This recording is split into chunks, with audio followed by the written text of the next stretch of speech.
The thing that looked like my coworker Jake was standing in the parking lot at 2:37 a.m., but Jake had called in sick 6 hours ago, and when it turned to stare at me through the gas station window, its eyes reflected the neon lights like a coyote's, bright yellow and hungry, while that familiar voice called out, "Hey man, let me in a tone that was almost right, but not quite.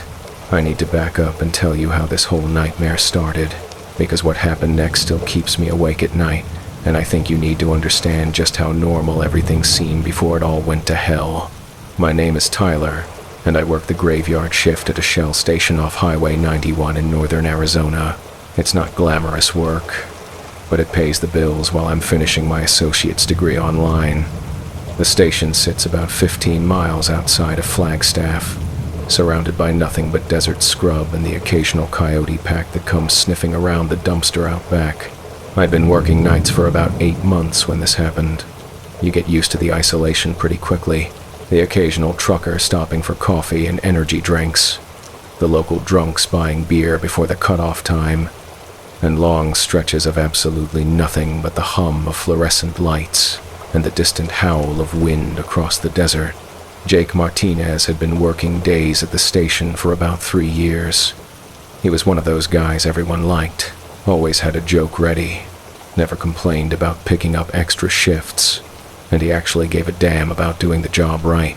We'd overlap for about 30 minutes during shift changes, and he'd always fill me in on anything weird that happened during his shift. That Tuesday started normal enough. I showed up at 11 p.m., and Jake was finishing up his paperwork behind the counter. He looked tired, more than usual, with dark circles under his eyes like he hadn't been sleeping well. "How's it going, man?" I asked, dropping my backpack behind the register. "Weird day," he said, shaking his head. "Had this customer come in around noon. Native guy, probably Navajo from the look of him. Bought some gas and beef jerky, but he kept staring at me the whole time. Made my skin crawl." "Staring how?" Jake paused, like he was trying to find the right words, like he was studying me, taking notes. And when he left, he turned around in the parking lot and just stood there for about 10 minutes, watching the store. I went to the window to see what his deal was, and the second I got close to the glass, he smiled. "That's it, Tyler. I've never seen anyone smile like that. It was wrong, too wide, too many teeth." Jake grabbed his jacket from behind the counter. "Anyway, probably nothing. Just some weirdo. But keep an eye out." "Yeah, I promised I would," and Jake headed home. The first few hours of my shift were typical. A couple of truckers, a woman driving home from a late dinner in Flagstaff, and the usual parade of moths beating themselves against the windows. Around 2 a.m., my phone buzzed with a text from Jake. "Hey man, feeling sick. Gonna call out tomorrow. Sorry for short notice." I texted back, "No worries. Feel better." That should have been the end of it. But 37 minutes later, I looked up from my textbook to see Jake standing in the parking lot. At first, I was just confused. Maybe he'd forgotten something in his car, or maybe he was feeling better and decided to come in after all. But something about the way he was standing set off every alarm bell in my head. He was perfectly still. Not the way a person stands still, shifting weight from foot to foot or moving their arms. Jake was motionless like a statue, facing the store but not quite looking at the windows, just standing there. I watched him for about 30 seconds before I called out, "Jake, you okay out there?" That's when he turned his head toward me, and I saw those yellow eyes reflecting the neon sign. They weren't human eyes. They were the eyes of something that hunted in the dark. "Hey man," he called back, and his voice carried perfectly across the parking lot even though he didn't seem to be speaking any louder than normal. "Let me in." Ah, the voice was Jake's voice. Same accent, same cadence, even the way he said man like he always did. But underneath it, there was something else. a raspy quality, like someone doing an impression of Jake but not quite getting it right. I stood there behind the counter, my heart starting to pound, trying to make sense of what I was seeing. Jake was sick. Jake had texted me. Jake was home in bed. But Jake was also standing in my parking lot with eyes that belonged to a predator. "The door's open," I called back, even though every instinct I had was screaming at me not to let that thing inside. Jake, or whatever it was, started walking toward the entrance. But it wasn't walking right. Its movements were too fluid, like it was gliding across the asphalt instead of taking steps. And as it got closer to the light, I could see that its proportions were slightly off. Too tall, arms too long, fingers that seemed to stretch a little too far from its hands. It reached the door and stopped, standing just outside the sensor range that would trigger the automatic mechanism. We stared at each other through the glass, and I noticed that it wasn't breathing. Its chest wasn't moving at all. "Tyler," it said, and now I could hear that wrongness more clearly. The voice was definitely Jake's, but it sounded like it was coming from somewhere else, like a recording being played through a speaker hidden in Jake's throat. "Open the door, man. I need to come in. I've heard stories my whole life about things that pretend to be people they're not. Growing up in Arizona, you hear whispered tales about creatures that can take your shape, steal your voice, become you in every way except the ones that matter.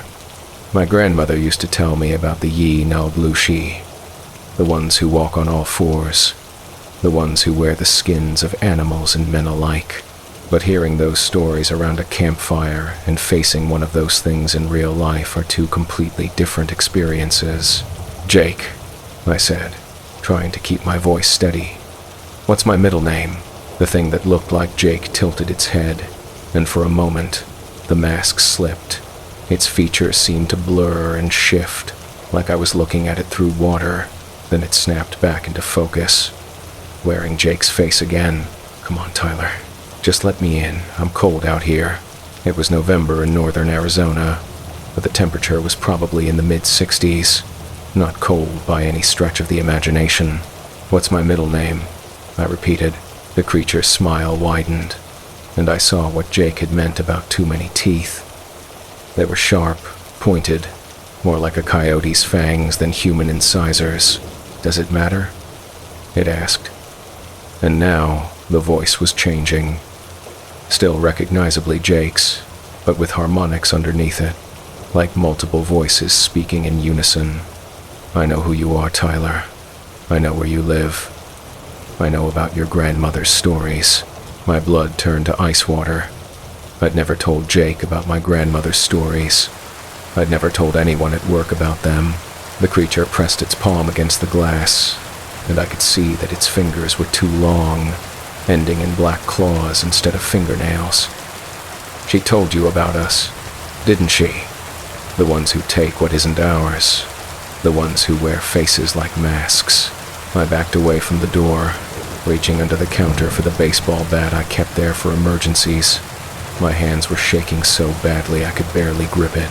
"But she never told you the most important part," the thing continued, its voice now definitely coming from multiple throats. "She never told you that we don't just take faces. We take everything.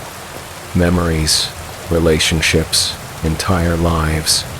And when we're done, no one remembers the original ever existed. Get away from my store," I said, surprised by how steady my voice sounded. The creature laughed, and the sound was like breaking glass mixed with a coyote's yip. "Your store? Tyler, I've been working here longer than you have. Everyone knows me.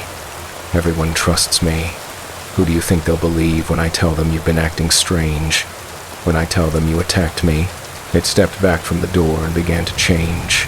The transformation was gradual but horrible to watch.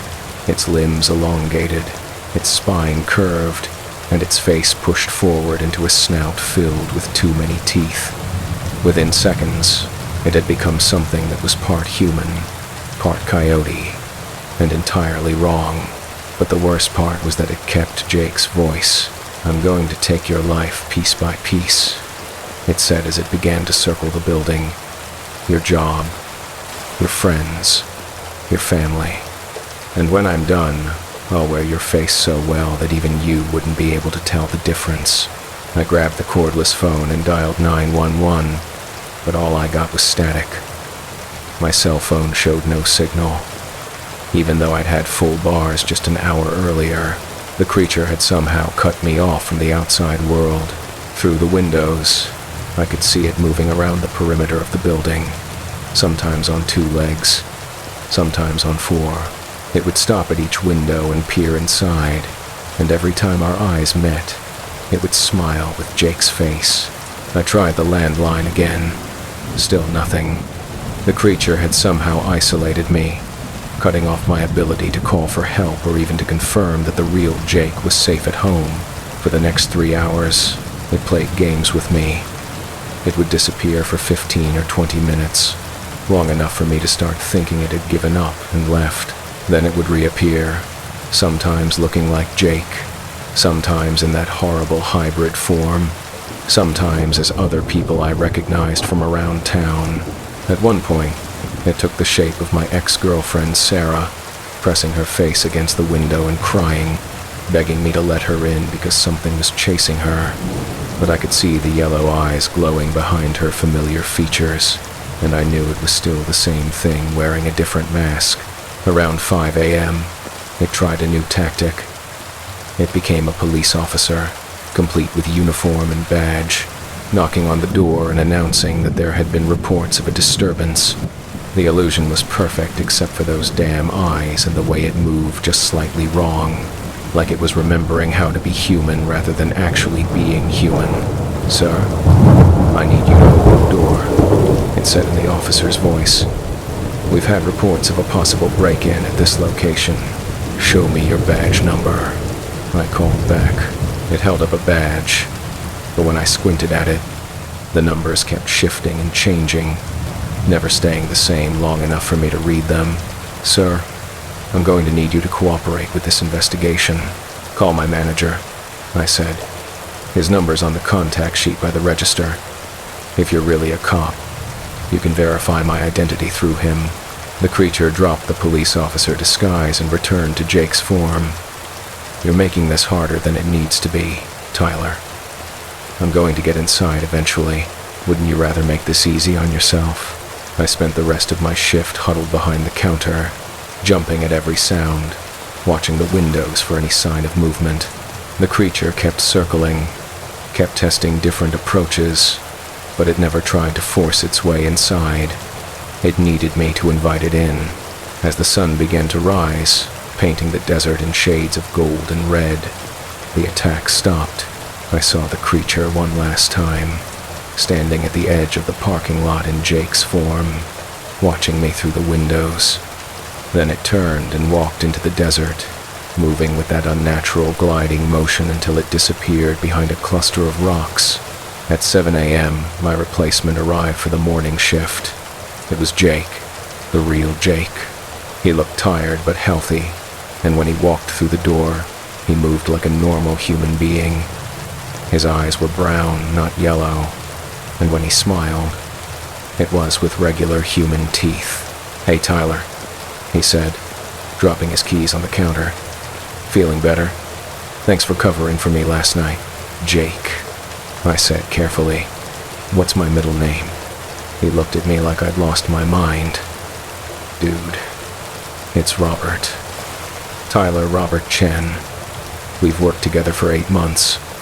Are you okay? You look like you've seen a ghost." I wanted to tell him everything that had happened, but who would believe a story like that? Instead, I just said I'd had a long night and headed home. But as I was walking to my car, I noticed something that made my blood run cold. There, in the soft sand near the edge of the parking lot, were 2 sets of footprints leading away from the building. One set was clearly human, the kind of prints Jake's work boots would make. The other set started out human but gradually changed, the prints becoming longer and more claw-like with each step until they looked like the tracks of some large predator walking on its hind legs. I quit that job the next day, and I moved back in with my parents in Phoenix. I told them I wanted to focus on my studies, which was partly true, but the real reason was that I couldn't stand the thought of being alone in that desert again, waiting for something wearing a familiar face to come tapping at the windows. I've done some research since then, reading everything I can find about skinwalkers and similar creatures from Native American traditions. What I learned terrified me more than the encounter itself. According to the stories, once a skinwalker has targeted you, it doesn't give up. It will study you, learn everything about your life, and then slowly begin to replace you. The process can take months or even years. It starts small.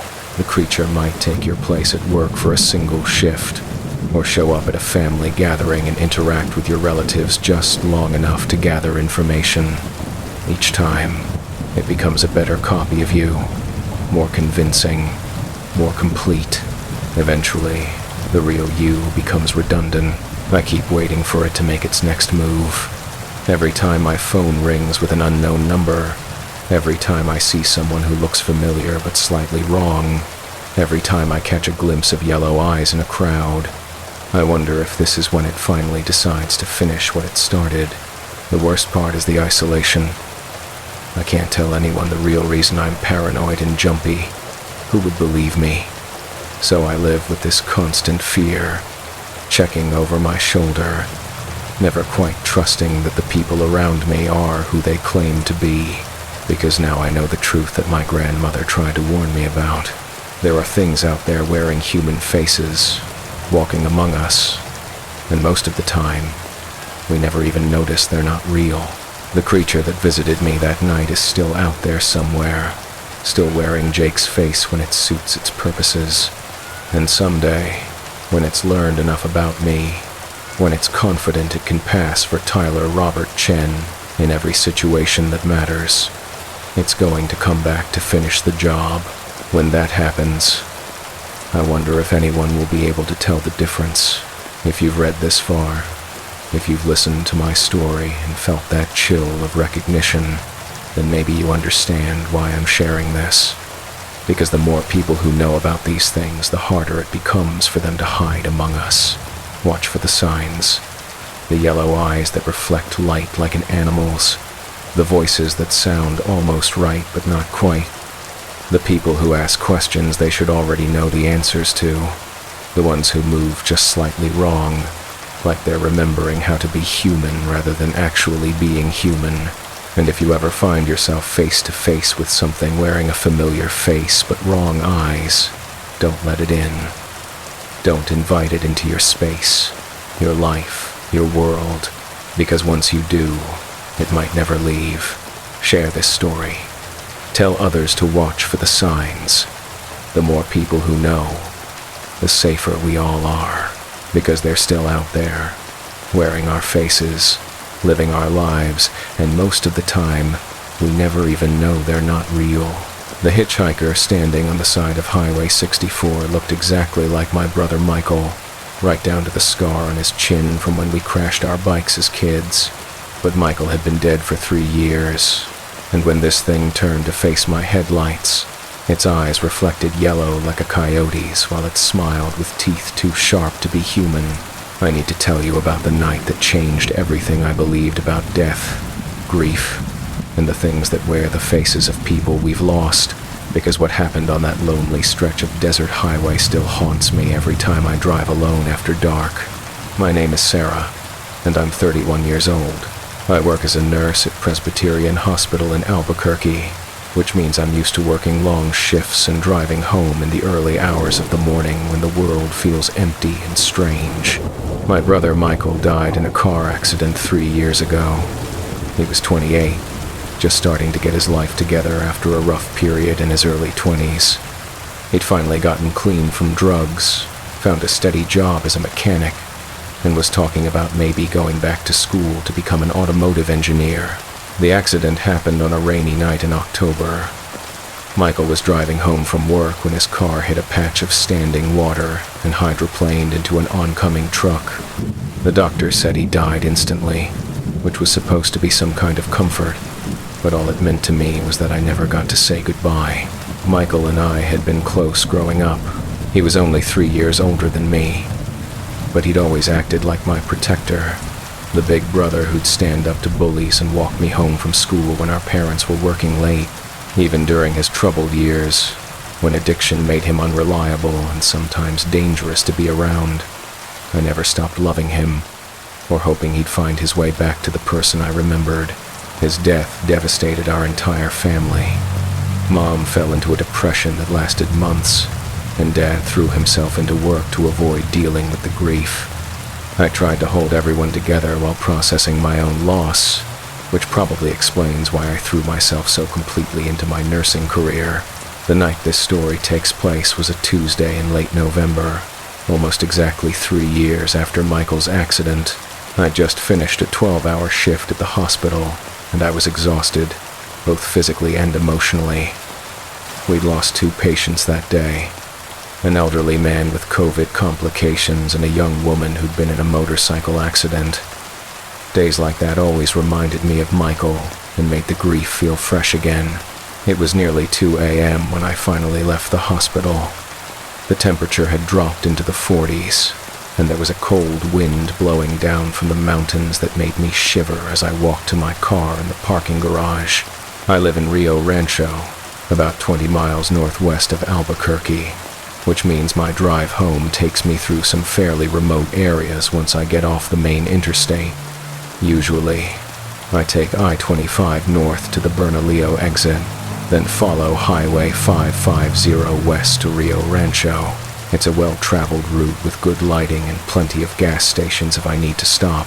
But that night, there was construction on I-25 that had traffic backed up for miles. Even at 2 a.m., the delays looked significant, and I was too tired to sit in stop-and-go traffic for an hour. So I decided to take an alternate route I'd used a few times before. Highway 64 west through the foothills, then north on some back roads that would eventually connect me back to Highway 550. It was a longer route in terms of distance, but with no traffic, it would probably get me home faster than sitting in the construction delays. The first part of the drive was fine. Highway 64 is a decent road with some curves but nothing too challenging. I had my radio on low, playing soft rock that helped keep me alert without being too stimulating. The moon was nearly full, casting everything in silver light and making the desert landscape look almost ethereal. But as I got further from the city, the road became more isolated. Streetlights disappeared, replaced by nothing but my headlights and the moonlight. The radio reception got spotty, fading in and out until I was left with mostly static. Around 2:30 a.m., I was driving through a particularly desolate section of highway when I saw the figure on the side of the road. At first, I thought it might be a stranded motorist. The figure was standing just off the pavement, clearly visible in my headlights, with what looked like their thumb out in the universal hitchhiker's gesture. As I got closer, I could see it was a young man wearing jeans and a dark jacket. Something about his posture and build looked familiar, but I couldn't place it until I was close enough to see his face. It was Michael. I slammed on the brakes so hard that my car skidded slightly before coming to a stop about 20 feet past the figure. My heart was pounding, and for a moment I thought I might be having some kind of breakdown. Michael was dead.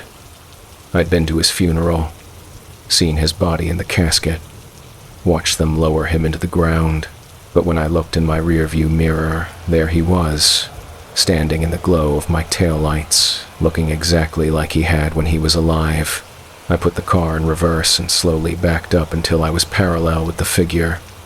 Through my passenger window, I could see him clearly, and the resemblance was perfect. Same height, same build, same way of standing with his weight shifted to one leg. He even had the small scar on his chin from when we'd crashed our bikes racing down the hill behind our house when we were kids. But something was wrong. His clothes were muddy and torn, like he'd been walking through rough terrain. His hair was disheveled, and his skin had a grayish pallor that made him look not quite alive. And his eyes, when the light hit them just right, they reflected back like an animal's eyes. He walked over to my car and tapped on the passenger window. When I rolled it down a few inches, he leaned down and smiled. "Hey, Sarah," he said, and his voice was exactly right. Same tone, same slight roughness from years of smoking, same way of saying my name with a slight emphasis on the second syllable. "Can you give me a ride?" I stared at him, trying to process what I was seeing. This couldn't be Michael. Michael was dead, but the face looking at me through the window was definitely his face, down to the small mole on his left cheek and the way his eyebrows were slightly uneven. "Michael?" I whispered. "Yeah, it's me. I know this is probably a shock, but I can explain everything. I just need to get out of the cold first. I should have driven away." Every rational part of my brain was screaming that this couldn't be real, that whatever was standing outside my car wasn't my brother. But the part of me that had been grieving for 3 years, that had never stopped missing him and wishing I could see him one more time, wanted desperately to believe it was really him. "Where have you been?" I asked through the crack in the window. "It's complicated," he said. "I wasn't really dead. I just hurt really badly. I've been in a coma for 3 years, and I just woke up a few days ago. The hospital said everyone thought I was dead, but there was some kind of mix-up with the paperwork." The explanation sounded absurd, but he was telling it with such conviction, such genuine emotion, that I almost believed it. Almost. "Sarah, I'm freezing out here. Can you please let me in so we can talk properly?" I hesitated, my hand on the door lock button. Something about this situation felt wrong, dangerous, but I couldn't put my finger on what it was. "If you're really Michael," I said, "what did you call the tree fort we built in the backyard when we were kids?" He paused for just a fraction of a second, and in that pause, I saw something flicker across his face. A brief moment, where the mask slipped and I caught a glimpse of something else underneath. The fortress," he said finally. "Wrong. We called it the Eagle's Nest because Michael was obsessed with birds of prey that summer when we were 8 and 10 years old." "You're not Michael," I said, my finger hovering over the door lock button. The thing's expression changed instantly. The sad, hopeful look disappeared, replaced by something cold and predatory. When it smiled, I could see that its teeth were too sharp, more like fangs than human incisors. "Smart girl," it said, and now the voice was different, still recognizably Michael's voice, but with harmonics underneath it, like multiple people speaking in unison. But not smart enough. The creature moved faster than anything human should be able to move. One moment it was standing next to my passenger door. The next it was somehow on the roof of my car. I heard the metal groan under its weight, and claw marks appeared in the paint as it scrabbled for purchase. I floored the accelerator, hoping to throw it off, but the thing held on. Through my sunroof, I could see its silhouette against the moonlight, crouched like a predator preparing to strike. It began tearing at the sunroof with its claws, and I realized with growing horror that the glass wasn't going to hold for long. The creature was incredibly strong, much stronger than any human, and it was methodically working its way through the reinforced glass. I swerved back and forth across the road, trying to dislodge it, but it adjusted its position with each movement, staying perfectly balanced despite the violent motion of the car. "You can't run from me, Sarah," it called down through the glass, its voice now completely inhuman. "I know everything about you. I know where you live, where you work, who you care about. I can become anyone you trust." The sunroof finally gave way with a crash of breaking glass. The creature's arm punched through the opening, reaching down toward me with claws that gleamed at the dashboard lights. I jerked the steering wheel hard to the right, sending the car into a controlled skid. The sudden change in direction finally threw the creature off balance, and I heard it slide across the roof before tumbling off onto the asphalt behind me. I didn't slow down to see if it was hurt. I kept the accelerator pressed to the floor, putting as much distance as possible between myself and whatever that thing had been. But as I drove, I kept checking my rearview mirror, and what I saw made my blood run cold. The creature was following me, running on all fours like a wolf, but moving faster than any animal should be able to move. It was keeping pace with my car, even though I was doing 70 miles per hour on a winding mountain road. Worse, it was gaining on me. The speedometer climbed to 80, then 90. I was pushing my car well beyond safe speeds for this type of road, taking curves that should have been taken at 40 miles per hour. But the alternative, letting that thing catch up to me, was unthinkable. I reached for my cell phone to call 911, but there was no signal. The creature had somehow cut me off from communication, just like in the stories I'd heard about skinwalkers. After about 10 miles of this terrifying chase, the creature suddenly stopped. I watched in my mirror as it skidded to a halt in the middle of the road, then stood up on its hind legs and watched my tail lights disappear around a curve. I didn't slow down until I reached the outskirts of Rio Rancho, where street lights and traffic made me feel marginally safer.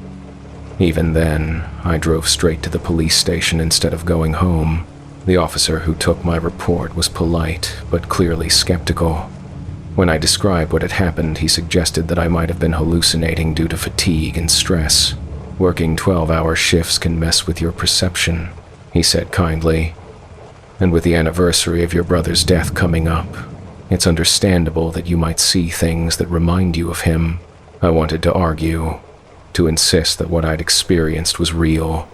But how could I explain about the creature's inhuman strength, its impossible speed, its ability to run alongside a car doing 90 miles per hour? Instead, I filed the report and went home, but I didn't sleep that night. Every sound from outside made me tense up, wondering if the creature had followed me home. Over the next few days, I tried to convince myself that the police officer was right. Maybe I had been hallucinating due to stress and fatigue. Maybe the anniversary of Michael's death had triggered some kind of grief-induced episode. But then I started noticing things that made me question that explanation. The first was a news report about a series of missing hikers in the area where I'd encountered the creature. 3 people had disappeared over the past month, all experienced outdoorsmen who knew the terrain well. Search and rescue teams had found their abandoned campsites, but no trace of the hikers themselves. The second was a conversation I overheard at work between 2 paramedics who'd been called to a car accident on Highway 64. Weirdest thing I've ever seen, one of them was saying. The driver kept insisting that something had attacked his car, that there were claw marks on the roof. But when we got there, the car looked normal. No damage at all. Stress can make you see things, the other paramedic replied. Guy probably fell asleep at the wheel and had a nightmare, but I knew better. The creature was still out there, still hunting, still wearing my brother's face to lure new victims. I started researching skinwalkers and similar creatures from Native American traditions, trying to understand what I'd encountered and how to protect myself from it. What I learned was both enlightening and terrifying. According to the stories, skinwalkers often target people who are vulnerable due to grief or loss. They study their victims carefully, learning about deceased loved ones and then using that knowledge to manipulate emotions and gain trust. The creature wearing Michael's face had chosen me specifically because it knew I was still grieving, still vulnerable to the hope that somehow my brother might still be alive. But the research also revealed potential weaknesses. Skinwalkers could be repelled by certain traditional protections: sage, cedar, prayers spoken in native languages. They were also vulnerable when their true names were spoken, though learning a skinwalker's name was extremely dangerous. I started carrying sage with me everywhere I went, and I learned some basic protective prayers from a Navajo colleague at the hospital. I also changed my route home from work, avoiding Highway 64 and sticking to well-traveled roads with good lighting. For several weeks, nothing happened. I began to hope that the creature had moved on to other hunting grounds, that I was safe. Then, last month, I got a phone call at work. "Sarah, it's me, Michael." The voice on the other end of the line was perfect, exactly like my brother's voice, with none of the inhuman harmonics I'd heard that night on the highway. "I know you saw me that night," the voice continued, "and I know you were scared, but I can explain everything if you'll just meet me somewhere." I hung up immediately and blocked the number, but the calls kept coming from different numbers. Sometimes the voice claimed to be Michael, sometimes it pretended to be other people I knew, always trying to get me to meet it somewhere isolated, somewhere it could finish what it had started. The worst call came 2 weeks ago. I answered my phone to hear what sounded like my mother's voice, crying and panicked. "Sarah, thank God. I'm hurt and I need help. I'm at the old house where you and Michael grew up. Something attacked me, and I think it's still out there." My parents had sold that house years ago, after Michael died. Mom would never go back there, especially not alone at night. "You're not my mother," I said. The voice on the phone laughed, and the sound was like breaking glass mixed with a coyote's yip. "But I could be. I could be anyone you love, anyone you trust, and someday, when you're not expecting it, I'll be close enough to touch." I've since learned to screen all my calls, to never answer numbers I don't recognize. I've also started varying my schedule and my routes, making it harder for the creature to predict my movements. But I know it's still out there, still hunting, and I know that eventually it will try again. The thing that terrifies me most is how perfect its mimicry has become. That first night on the highway, I could tell something was wrong because it couldn't answer my question about our childhood. But now, weeks later, it seems to have access to all of Michael's memories. It knows things that only he would know, details about our shared past that I've never told anyone else. If I encountered it again, I'm not sure I'd be able to tell the difference. That's why I'm sharing this story, because the creature that wears my brother's face is still out there, still learning, still becoming a more perfect copy of the person I loved and lost. And if it can do that with Michael's identity, it can probably do it with anyone. Watch for the signs, the voices that sound almost right but not quite, the familiar faces in unexpected places, the loved ones who ask questions they should already know the answers to.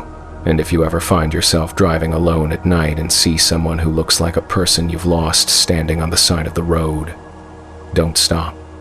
Don't look back. Don't give the creature a chance to study your face, your voice, your weaknesses, because once it knows you, once it understands what you miss most about the people you've lost, it will use that knowledge against you in ways you can't imagine. Drive past. Keep driving. And never, ever let yourself believe that the dead can come back to life, no matter how much you want them to. Share this story with others who travel lonely roads at night. The more people who know about these creatures, the harder it becomes for them to hunt us. And remember, the grief that makes us vulnerable to these things is also what makes us human. Don't let the fear of being deceived stop you from loving, from missing the people you've lost. Just be careful who you trust when they wear familiar faces in unfamiliar places. My hiking buddy Jake returned to our campsite at dawn, claiming he'd been lost all night in the canyon below. But I'd watched Jake fall off that cliff 12 hours earlier, watched him hit the rocks at the bottom, and when this thing wearing his face smiled at me over our dying campfire, I could see bone fragments still caught between its teeth. Let me tell you about the weekend that taught me why some canyons in the Southwest have names you're not supposed to speak out loud, and why the Navajo Rangers warned us to turn back before we even reached the trailhead. My name is David, and I'm 31 years old. I work as a park ranger for the National Park Service, based out of Moab, Utah. My job involves search and rescue operations, trail maintenance, and wilderness education.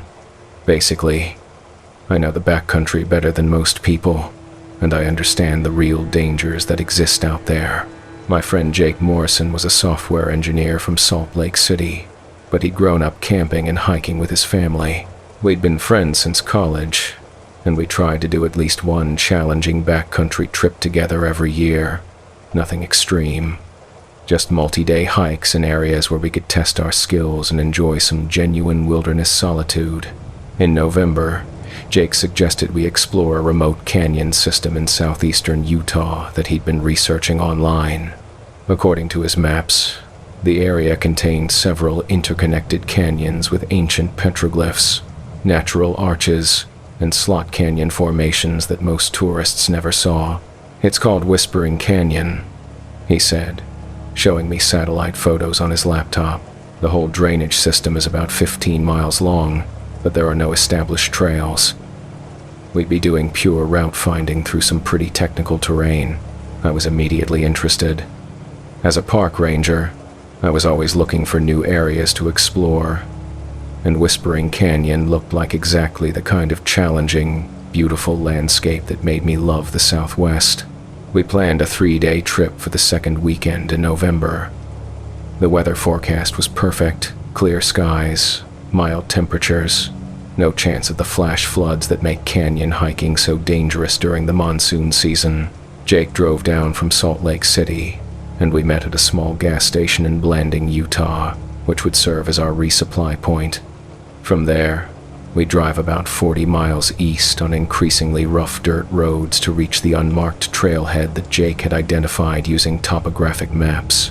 As we transferred our gear to my Jeep for the drive to the trailhead, an older Navajo man approached us from near the gas pumps.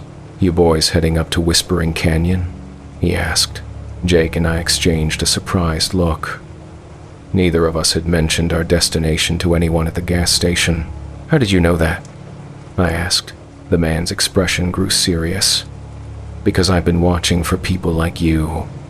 Experienced hikers who think they know what they're getting into. That place has a hunger, and it's been feeding too well lately." "What do you mean?" Jake asked. "In the past 6 months, 4 groups have gone into that canyon system. Only 2 people have come back out. And the ones who returned," the man shook his head, "they weren't the same people who went in." He told us that the local Navajo Nation had closed access to the area through their lands, but the canyon could still be reached through a back route that crossed Bureau of Land Management property. "The stories about that place go back generations," he continued. "Our elders say it's where the Yi-Nal-Blushi, the Skinwalkers, gather during certain times of the year. They use the canyon as a hunting ground." Jake clearly wanted to dismiss this as superstition, but I was more cautious. In my years as a park ranger, I'd learned that when local communities avoided specific areas, there was usually a good reason. "We appreciate the warning," I said diplomatically, "but we're experienced hikers. We know how to stay safe in the backcountry." The man studied us for a long moment, then reached into his truck and pulled out 2 small cloth pouches. "If you're determined to go, at least take these," he said, handing us each a pouch. "Keep them with you at all times, and whatever you hear down there, voices calling your names, sounds like people in distress, don't respond. Don't investigate. Just keep moving." The pouches smelled like sage and cedar, and I could feel small objects inside them, probably traditional items meant for protection. I tucked mine into my backpack, and Jake did the same, though I could tell he was skeptical about the whole interaction. "One more thing," the man said as we prepared to leave. "If you see your friend do something that doesn't seem right, if he acts in ways that don't match who you know him to be, don't assume you're imagining it. Trust your instincts." The drive to the trailhead took about 2 hours over increasingly primitive roads. The last 10 miles were barely more than tire tracks across slick rock and through washes that would be impassable during wet weather. We reached what Jake had identified as the access point around noon, a flat area where we could park the Jeep and begin the hike down into the canyon system. According to his research, The main canyon was about 3 miles long, with several side canyons that branched off from it. The descent into the canyon was straightforward at first. A series of ledges and slopes that required some scrambling but nothing technically difficult. Within an hour, we were walking along the canyon floor, surrounded by towering red sandstone walls that rose several hundred feet on either side. The place was undeniably beautiful, but something about it felt wrong from the moment we entered. It was too quiet. No bird calls, no rustling of small animals in the brush, no buzz of insects. Even our footsteps seemed muffled, as if the sound was being absorbed by the canyon walls themselves. "You notice how quiet it is?" Jake asked around mid-afternoon as we stopped for a water break. "Yeah. No wildlife at all. That's unusual for this type of environment." We found several panels of petroglyphs along the way. Ancient drawings of animals, human figures and abstract symbols that had been carved into the rock faces centuries ago. But among the traditional imagery, I noticed some carvings that seemed different, newer, crude figures that looked more like warnings than artistic expression. One panel in particular made me uncomfortable. It showed human figures being pursued by creatures that walked upright but had the heads of various animals: coyotes, wolves, bears. The human figures in the carving appeared to be screaming, probably just historical documentation of local wildlife, Jake said when I pointed it out. Indigenous peoples often incorporated animals into their spiritual art, but I wasn't so sure. The style of these particular carvings was different from the older petroglyphs, and the subject matter seemed more urgent, more frightened. We reached our planned campsite around 5 p.m., a flat area near a seasonal pool of water where flash floods had carved a natural amphitheater in the canyon wall. It was a perfect spot for a camp, with protection from wind and easy access to water. As we set up our tents and prepared dinner, the sun sank low enough that the canyon fell into shadow. The temperature dropped quickly, and we built a fire using dead wood we found scattered around the area. That's when we started hearing the voices. At first, it was just a faint sound echoing from deeper in the canyon, someone calling for help. The voice was indistinct, but it sounded human and distressed. "Help! Can anyone hear me? I'm hurt." Jake immediately stood up and reached for his flashlight. "Someone's down there." I grabbed his arm, remembering the Navajo man's warning. "Wait, listen," the voice called out again, but this time it sounded different, still pleading for help, but the tone and accent had changed slightly. "That's weird," Jake said. It almost sounded like two different people. Over the next hour, we heard various voices calling from different directions around the canyon. Sometimes it was the original cry for help from an unidentified person. Sometimes it was my voice, claiming to be lost or injured and begging Jake to come find me. Once, it was Jake's voice, calling my name with perfect accuracy. The most unsettling moment came around 9 p.m., when we heard what sounded like a full conversation between the two of us, taking place somewhere in the darkness beyond our fire. The fake David and fake Jake were discussing their plans for the next day, laughing about shared memories from college, even arguing about navigation routes. It was like listening to an audio recording of ourselves, except we were both sitting by the fire. "This is seriously messed up," Jake whispered. "How is something reproducing our voices so perfectly? I don't know. But remember what the man at the gas station said. Don't respond to voices calling your names." We spent the rest of the evening in tense silence, feeding our fire and trying to ignore the ongoing audio mimicry happening in the darkness around us. The voices continued sporadically throughout the night, sometimes close, sometimes distant, always trying to convince us that one of us was lost and needed help. Around midnight, Jake announced he was going to bed. "I can't deal with this anymore. Wake me if anything actually threatens our camp." I took first watch, sitting by the fire with my headlamp and a hiking pole, scanning the darkness for any sign of movement. The voices had mostly stopped, but I could hear things moving in the shadows beyond our fire's reach. Footsteps that seemed too heavy to be human, scraping sounds like claws on stone. Around 2 a.m., during what should have been Jake's watch shift, I heard him calling my name from somewhere down the canyon. David. David, wake up. I found something incredible down here. But when I looked toward his tent, I could see his silhouette inside. Apparently asleep, I shook his tent. Jake, wake up! He emerged looking confused and groggy. What's wrong? I just heard you calling me from down the canyon. But you were in your tent. Jake's face went pale. I've been asleep for the past 2 hours. I didn't call you. We both listened as the voice that sounded exactly like Jake continued calling from the darkness. David, come quick. You have to see this. There are bones down here. Lots of bones. That's definitely your voice, I said, but I'm right here. Jake replied, and I could hear the fear in his real voice. The fake Jake kept calling for another 10 minutes, becoming increasingly agitated when I didn't respond. Eventually, the calls faded and stopped. What the hell is going on? Jake asked. I think we're dealing with something that can mimic human voices perfectly. Maybe multiple somethings. We spent the rest of the night huddled by the fire, both of us too afraid to sleep. The voices returned several more times, always trying to convince one of us that the other was in trouble and needed help. As dawn began to break, painting the canyon walls in shades of gold and red, we started to feel safer. Whatever was mimicking our voices seemed to be primarily active during the hours of darkness. Let's pack up and get out of here, I suggested. This place is dangerous in ways I don't understand. Jake nodded emphatically. I've had enough. Let's go home.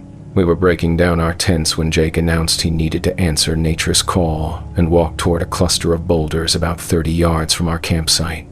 The area provided privacy and was still within easy shouting distance if anything went wrong. I was stuffing my sleeping bag when I heard Jake scream, not a shout of surprise or pain, but a full-throated scream of terror that echoed off the canyon walls. The sound cut off abruptly, as if it had been physically interrupted. I grabbed my headlamp and ran toward where Jake had gone, calling his name. When I reached the boulders, I found his hiking boots and socks, neatly placed as if he'd removed them intentionally, but there was no sign of Jake himself. Jake, where are you? I searched the immediate area, looking for any sign of where he might have gone. The ground was mostly slick rock, so there were no footprints to follow. No blood, no torn clothing, no indication of a struggle. It was as if Jake had simply vanished. I spent the next 2 hours searching every possible location within a quarter-mile radius of our camp. I called his name until my voice was hoarse, checked every crevice and overhang where he might have fallen or taken shelter. Nothing. Around 10 a.m., I heard Jake's voice calling from the direction of the canyon exit. David, I'm okay. I got turned around and spent the night wandering, but I found my way back to the trailhead. Meet me at the Jeep. The voice was coming from about 2 miles away, near where we'd entered the canyon the day before. It sounded like Jake, but after the night we'd just experienced, I wasn't ready to trust any voice I heard in this place. I packed up both our camps and started hiking toward the voice, but I moved carefully, staying alert for any signs of danger. The voice called several more times, always from the direction of the trailhead, always assuring me that Jake was safe and waiting by our vehicle. When I finally reached the canyon exit around noon, I found Jake sitting on a rock near where we'd parked the Jeep. He waved when he saw me approaching, and his smile looked genuine and relieved. Thank God you're okay, he said, standing up to help me with the backpacks. I was starting to worry when you didn't respond to my calls, but something was wrong. Jake was fully dressed, including his hiking boots, the same boots I'd found abandoned by the boulders near our campsite. Jake, where are your boots? I asked. He looked down at his feet, then back at me with a confused expression. What do you mean? I'm wearing them. I found your boots back at the camp. You'd taken them off before you disappeared. I didn't disappear. I told you. I got lost during the night and wandered around until I found my way back here. I've been waiting for you for hours." His explanation didn't make sense. I'd searched the entire area around our campsite. If Jake had been wandering around lost, I would have heard him or found some trace of his movement. "Jake, what happened after you went behind the boulders this morning?" "What boulders?" "I left camp around midnight to investigate some sounds I heard. I thought it might be other hikers in distress. This contradicted everything I remembered. Jake had gone to bed around 9 p.m. and had been asleep in his tent when I'd heard his voice calling from the canyon. He hadn't left camp during my watch. You were in your tent all night," I said. "I woke you up when I heard something calling my name in your voice." Jake stared at me like I was speaking a foreign language. "David, I think you might have had some kind of altitude sickness or dehydration episode. I wasn't in my tent. I spent the whole night trying to find my way back to you, but I knew what I'd seen and heard. Jake had been in his tent. I'd seen his silhouette, heard him respond when I'd shaken the tent. This, Jake, this thing wearing Jake's face, was lying. I studied his appearance more carefully, looking for any signs that this wasn't really my friend. He looked exactly like Jake in every detail I could see. Same height, same build, same facial features, even the same small scar on his chin from a childhood accident. But his eyes were wrong. They had a yellow tint that became more pronounced when the sunlight hit them directly, and they reflected light in a way that human eyes shouldn't. "Jake, what was the name of your first girlfriend in college?" He paused for just a moment, then smiled. "Sarah Chen. We dated for about 6 months sophomore year." "Why?" That was correct. But the pause bothered me. The real Jake would have answered immediately. Sarah had been a significant relationship for him. What did we call Professor Williams in our economics class? Another pause. Dr. Death. Because his tests were impossibly hard. Also correct. But again, there was that slight hesitation. I decided to test him with something only the real Jake would know. "What did you find in your dorm room closet the night before graduation?" This time, the pause was longer. Much longer. I don't remember. It was a long time ago. Wrong. Jake had found a dead mouse that had been trapped behind some boxes for weeks. It had become a running joke between us about the horrors of dorm living. "You're not Jake," I said, backing away from the creature.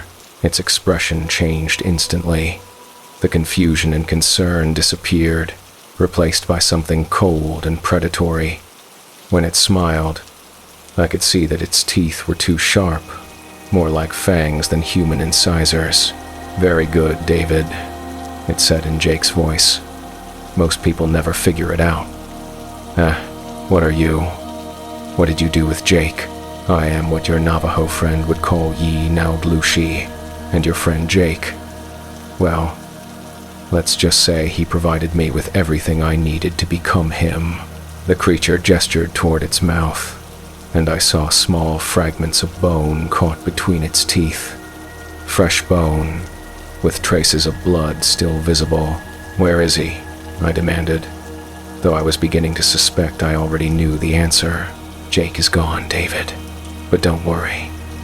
You'll be joining him soon. And then I'll be able to become you as well." The creature began to change as I watched. Its human appearance started to melt away, revealing something that was part man, part coyote, and entirely wrong. Its limbs elongated, its spine curved, and its face pushed forward into a snout filled with those sharp teeth. I ran. I've never run so fast or so desperately in my life. Behind me, I could hear the creature pursuing, its claws scraping against the slick rock as it gave chase. It was faster than any human, but the terrain was rough, and I knew how to navigate it efficiently. I reached our Jeep and fumbled with the keys, my hands shaking so badly I could barely get them into the ignition. The creature appeared at the edge of the parking area just as the engine started, and I floored the accelerator, spinning gravel as I tore down the dirt road toward the highway. In my rearview mirror, I saw the creature standing in the dust cloud, watching me drive away. But it didn't try to follow. It just stood there, wearing Jake's face, smiling with those terrible teeth. I drove straight to the Blanding police station and reported Jake missing. I told them we'd gotten separated during our hike and that I'd been unable to find him despite extensive searching. I didn't mention the creature or the voice mimicry. How could I explain something like that? Search and rescue teams spent 3 days combing Whispering Canyon, but they never found any trace of Jake. No clothing, no equipment, no human remains. The official report concluded that he'd probably fallen into one of the deeper slot canyons and been swept away by a flash flood, despite the fact that there had been no rain in the area. I tried to move on, to convince myself that maybe I'd misunderstood what happened. Maybe the stress and fear of being alone in that canyon had caused me to hallucinate or misinterpret what I'd seen. But 2 weeks later, I got a call from Jake's mother. "David, I just wanted to thank you for encouraging Jake to take that programming job in Denver. He says he's really happy there." I hadn't encouraged Jake to take any job in Denver. Jake worked in Salt Lake City, and as far as I knew, he'd never been interested in moving. Mrs. Morrison. "When did Jake move to Denver?" "Last week. He called to let us know he'd gotten a great offer from a tech company there. He said you'd helped him realize it was time for a change." I hung up and immediately tried calling Jake's cell phone. The number had been disconnected. His social media accounts had been deactivated, according to his former employer. Jake had submitted his resignation via email and never come in to collect his final paycheck. The creature that had eaten my friend was systematically erasing Jake's existence while creating a new identity somewhere else. And no one would ever look for the real Jake, because everyone believed he'd simply moved away for a new job. I've spent the past 6 months researching skinwalkers and similar creatures from Native American traditions, trying to understand what I encountered in Whispering Canyon. What I've learned has convinced me that there are more of these things out there than most people realize, and that they're much better at hiding among us than the old stories suggest. They don't just steal faces and voices anymore. They steal entire identities, entire lives, and they're patient enough to make the transition so gradually that no one notices the original person is gone. I've also learned that Whispering Canyon has been a hunting ground for these creatures for decades, possibly centuries. The missing hikers, the abandoned mining operation, the local warnings. It all fits a pattern of predation that's been ongoing for generations. The Navajo Nation has now officially closed access to the area, but I know that won't stop all hikers from finding ways to get there. People like Jake and me, who think their experience and knowledge will keep them safe from dangers they don't understand. That's why I'm sharing this story. Because if you're planning a backcountry trip in the Southwest, especially in areas that local communities avoid or warn against, you need to understand that there are predators out there that are far more dangerous than bears or mountain lions. These creatures study their prey for extended periods before attacking. They learn voices, mannerisms, relationships, and when they finally make their move, they don't just kill their victims. They replace them so completely that no one realizes anything has happened. Watch for the signs. Voices calling from the darkness that sound like people you know, friends or family members who act slightly off, who pause before answering questions about shared memories, who know things they shouldn't know and don't know things they should. And if you ever find yourself in a remote area where the wildlife has gone silent, where ancient petroglyphs show humans being hunted by upright creatures with animal heads, leave immediately. Don't investigate strange sounds. Don't respond to familiar voices calling from the darkness. And don't trust anyone who claims to have been lost and found their way back, because sometimes the person who returns from the wilderness isn't the same person who went in. Share this story with other hikers and outdoor enthusiasts. The more people who know about these creatures, the harder it becomes for them to hunt us. And remember, if someone you care about goes missing in the backcountry and then reappears with a convenient explanation for their absence, ask them specific questions about shared memories. Test them. Trust your instincts. Because the thing wearing their face might not be the person you love. My best friend Derek was calling my name from somewhere deep in the forest at 4 in the morning, but Derek was sleeping in the tent right next to me. And when I unzipped my sleeping bag to check, his voice was coming from 2 different directions at once, echoing through the pine trees like a hunting call that made every animal in the woods go completely silent. I should start from the beginning, because what happened on that camping trip changed everything I thought I knew about the world, and about the things that hunt in the dark places where civilization ends. My name is Alex, and I'm 25 years old. I work as a software developer in Albuquerque, which means I spend most of my time staring at computer screens and climate-controlled offices. So when my childhood friend Derek suggested we take a weekend camping trip in the Jemez Mountains, I jumped at the chance to get away from the city and reconnect with nature. Derek and I had been friends since middle school.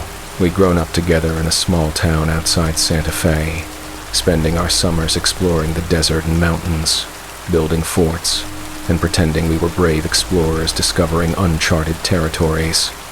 As adults, we drifted apart somewhat. Different colleges, different careers, different life paths, but we still got together a few times a year to catch up and relive some of that childhood sense of adventure. The plan was simple. Drive up to the Jemez on Friday afternoon, set up camp near one of the remote lakes, spend Saturday hiking and fishing, then pack up and head home Sunday morning. Nothing complicated, nothing extreme. Just 2 old friends enjoying a quiet weekend in the wilderness. We'd done trips like this before without any problems. Derek was an experienced camper and hiker, much more so than me.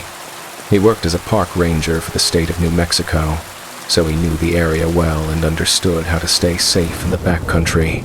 We'll go to Hidden Lake, he said as we loaded our gear into his Jeep Friday afternoon. It's about 5 miles off the main trail, so we won't have to deal with crowds. Perfect spot for some peace and quiet. I'd never been to Hidden Lake, but Derek had camped there several times. According to him, it was a small alpine lake surrounded by dense forest, with a few good camping spots on the eastern shore. The area was remote enough that we'd probably have it completely to ourselves. The drive took about 2 hours, winding through increasingly rugged terrain until we reached the trailhead where Derek planned to park. By the time we shouldered our backpacks and started hiking, it was already late afternoon, and the shadows were getting long. We'll need to move fast if we want to set up camp before dark, Derek said, consulting his GPS unit. It's about 3 miles to the lake from here. The trail was well marked at first, following an old logging road through stands of ponderosa pine and Douglas fir, but after about an hour, Derek led us off the main path onto what appeared to be little more than a game trail winding through dense undergrowth. "You sure you know where we're going?" I asked, trying to keep the nervousness out of my voice. The forest seemed to be closing in around us, and I couldn't shake the feeling that we were being watched. "Trust me," Derek said, pushing through a thicket of oak brush. "I've done this hike a dozen times. The lake's just over this ridge." As the sun began to set, we finally emerged from the forest onto the shore of Hidden Lake. It was exactly as Derek had described, a small, crystal-clear lake surrounded by towering pines, with steep granite cliffs rising from the far shore. The setting was absolutely beautiful, like something from a nature documentary, but something about the place felt wrong. It was too quiet. No bird calls, no rustling of small animals in the underbrush, no splash of fish jumping in the lake. The only sound was the gentle lapping of water against the rocky shore. "Weird," Derek said, apparently noticing the same thing. "Usually this place is crawling with wildlife. Last time I was here, I counted at least 6 different species of birds. We set up our tents on a flat area about 50 yards from the water's edge, working quickly as the last of the daylight faded.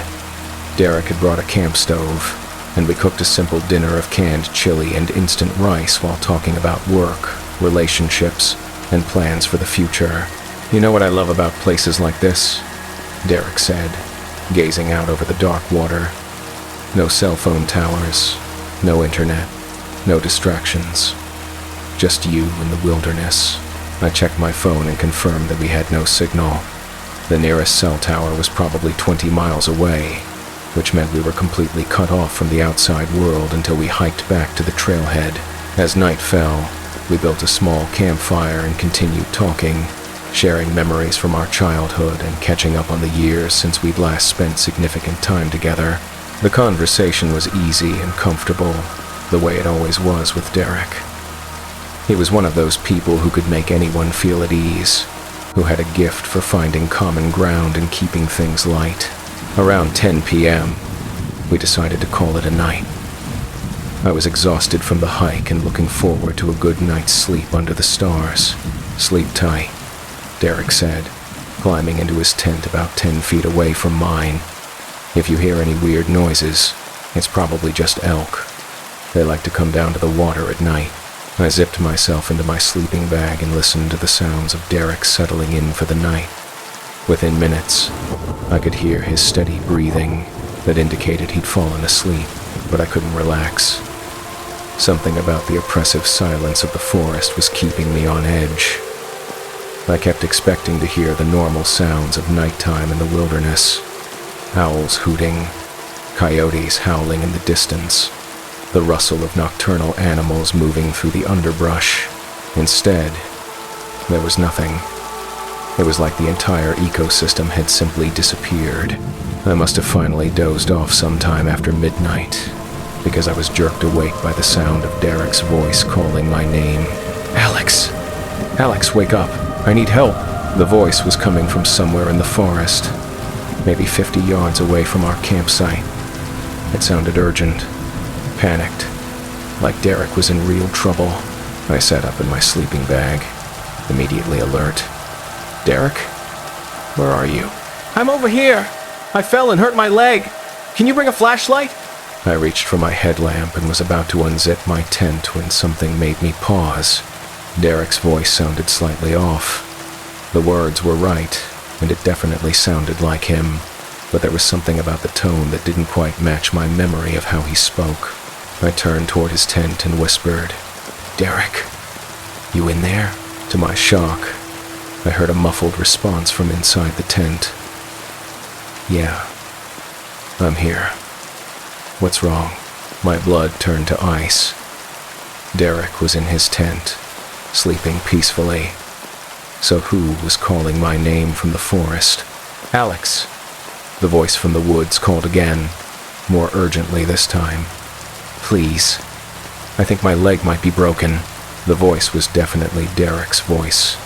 Same accent, same cadence, same way of pronouncing my name.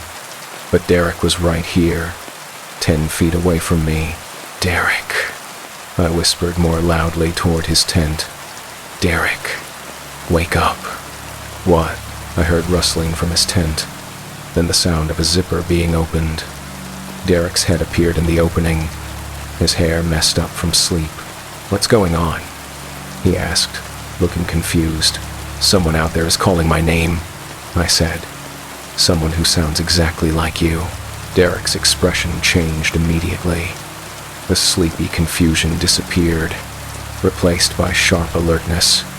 "What do you mean? Sounds like me?" "I mean, it sounds like your voice, exactly like your voice, claiming to be heard and asking for help, as if summoned by our conversation." The voice called out again from the darkness. "Alex, why aren't you coming? I really need help here." Derek went completely white. That's my voice," he said in a shocked whisper. "Alex," the voice continued, "I can see your light. Just follow my voice." But I hadn't turned on my flashlight yet. Whatever was out there in the forest was lying. Derek crawled out of his tent and crouched next to me. We need to be very quiet, he whispered directly into my ear. And whatever you do, don't respond to it. What is it? I whispered back, I'm not sure, but I've heard stories about things that can mimic human voices. Things that use familiar voices to lure people away from safety. The voice called out several more times over the next few minutes, always claiming to be Derek, always insisting that he was hurt and needed assistance. But the location kept changing. First it seemed to be coming from the north side of the lake, then from the west, then from directly behind our camp. Whatever was making the sound was moving around us in a wide circle, always staying just outside the range of our vision. Alex, I'm getting really scared out here, the voice said, and now there was a note of fear that sounded completely genuine. There's something in the woods with me, something big. Please, come help me. I almost got up then. The fear in the voice sounded so real, so much like Derek when we were kids and he'd gotten scared during one of our adventures. But the real Derek grabbed my arm and held me in place. It's not me, he whispered. I'm right here. Don't listen to it. For the next hour, the voice continued to call out from various locations around the lake. Sometimes it sounded like Derek asking for help. Other times it seemed to be mimicking our earlier conversation, repeating things we'd said around the campfire with perfect accuracy. The most unsettling part was how the voice gradually began to change. It was still recognizably Derek's voice, but it was becoming more louder than any human voice should be able to carry, more resonant, with harmonics that made it sound like multiple people speaking in unison. Around 3 a.m., the calls stopped.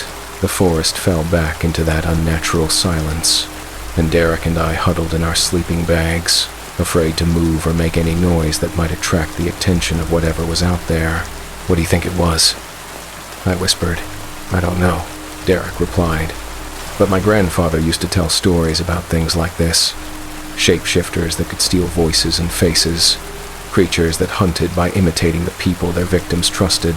You think it was some kind of animal? No, Derek said quietly. Animals don't talk. This was something else. We stayed awake for the rest of the night, taking turns keeping watch while the other tried to rest. But neither of us got much sleep. Every sound from the forest, and there were very few, made us tense up, wondering if the thing was coming back. As dawn began to break, painting the lake in shades of gold and pink, I finally felt safe enough to relax slightly. Whatever had been calling to us seemed to operate under cover of darkness, but as I was beginning to doze off, I heard Derek's voice again. Alex, are you awake? This time, the voice was coming from right outside my tent, close enough that I could hear breathing. I looked toward Derek's tent and saw that it was empty. The sleeping bag was there, but Derek was gone. Alex, can you come out here? I want to show you something. I grabbed my flashlight and shined it toward the voice. What I saw made me bite back a scream. It was Derek, or something that looked exactly like Derek.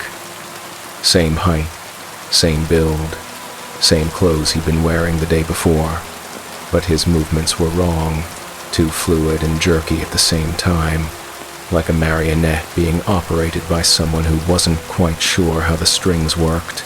And his eyes were yellow, bright yellow, like the eyes of a nocturnal predator. Come on, Alex, the thing said in Derek's voice. Don't be afraid, it's just me. I backed toward the far side of my tent, trying to put as much distance as possible between myself and the creature. Where's Derek? Where's the real Derek?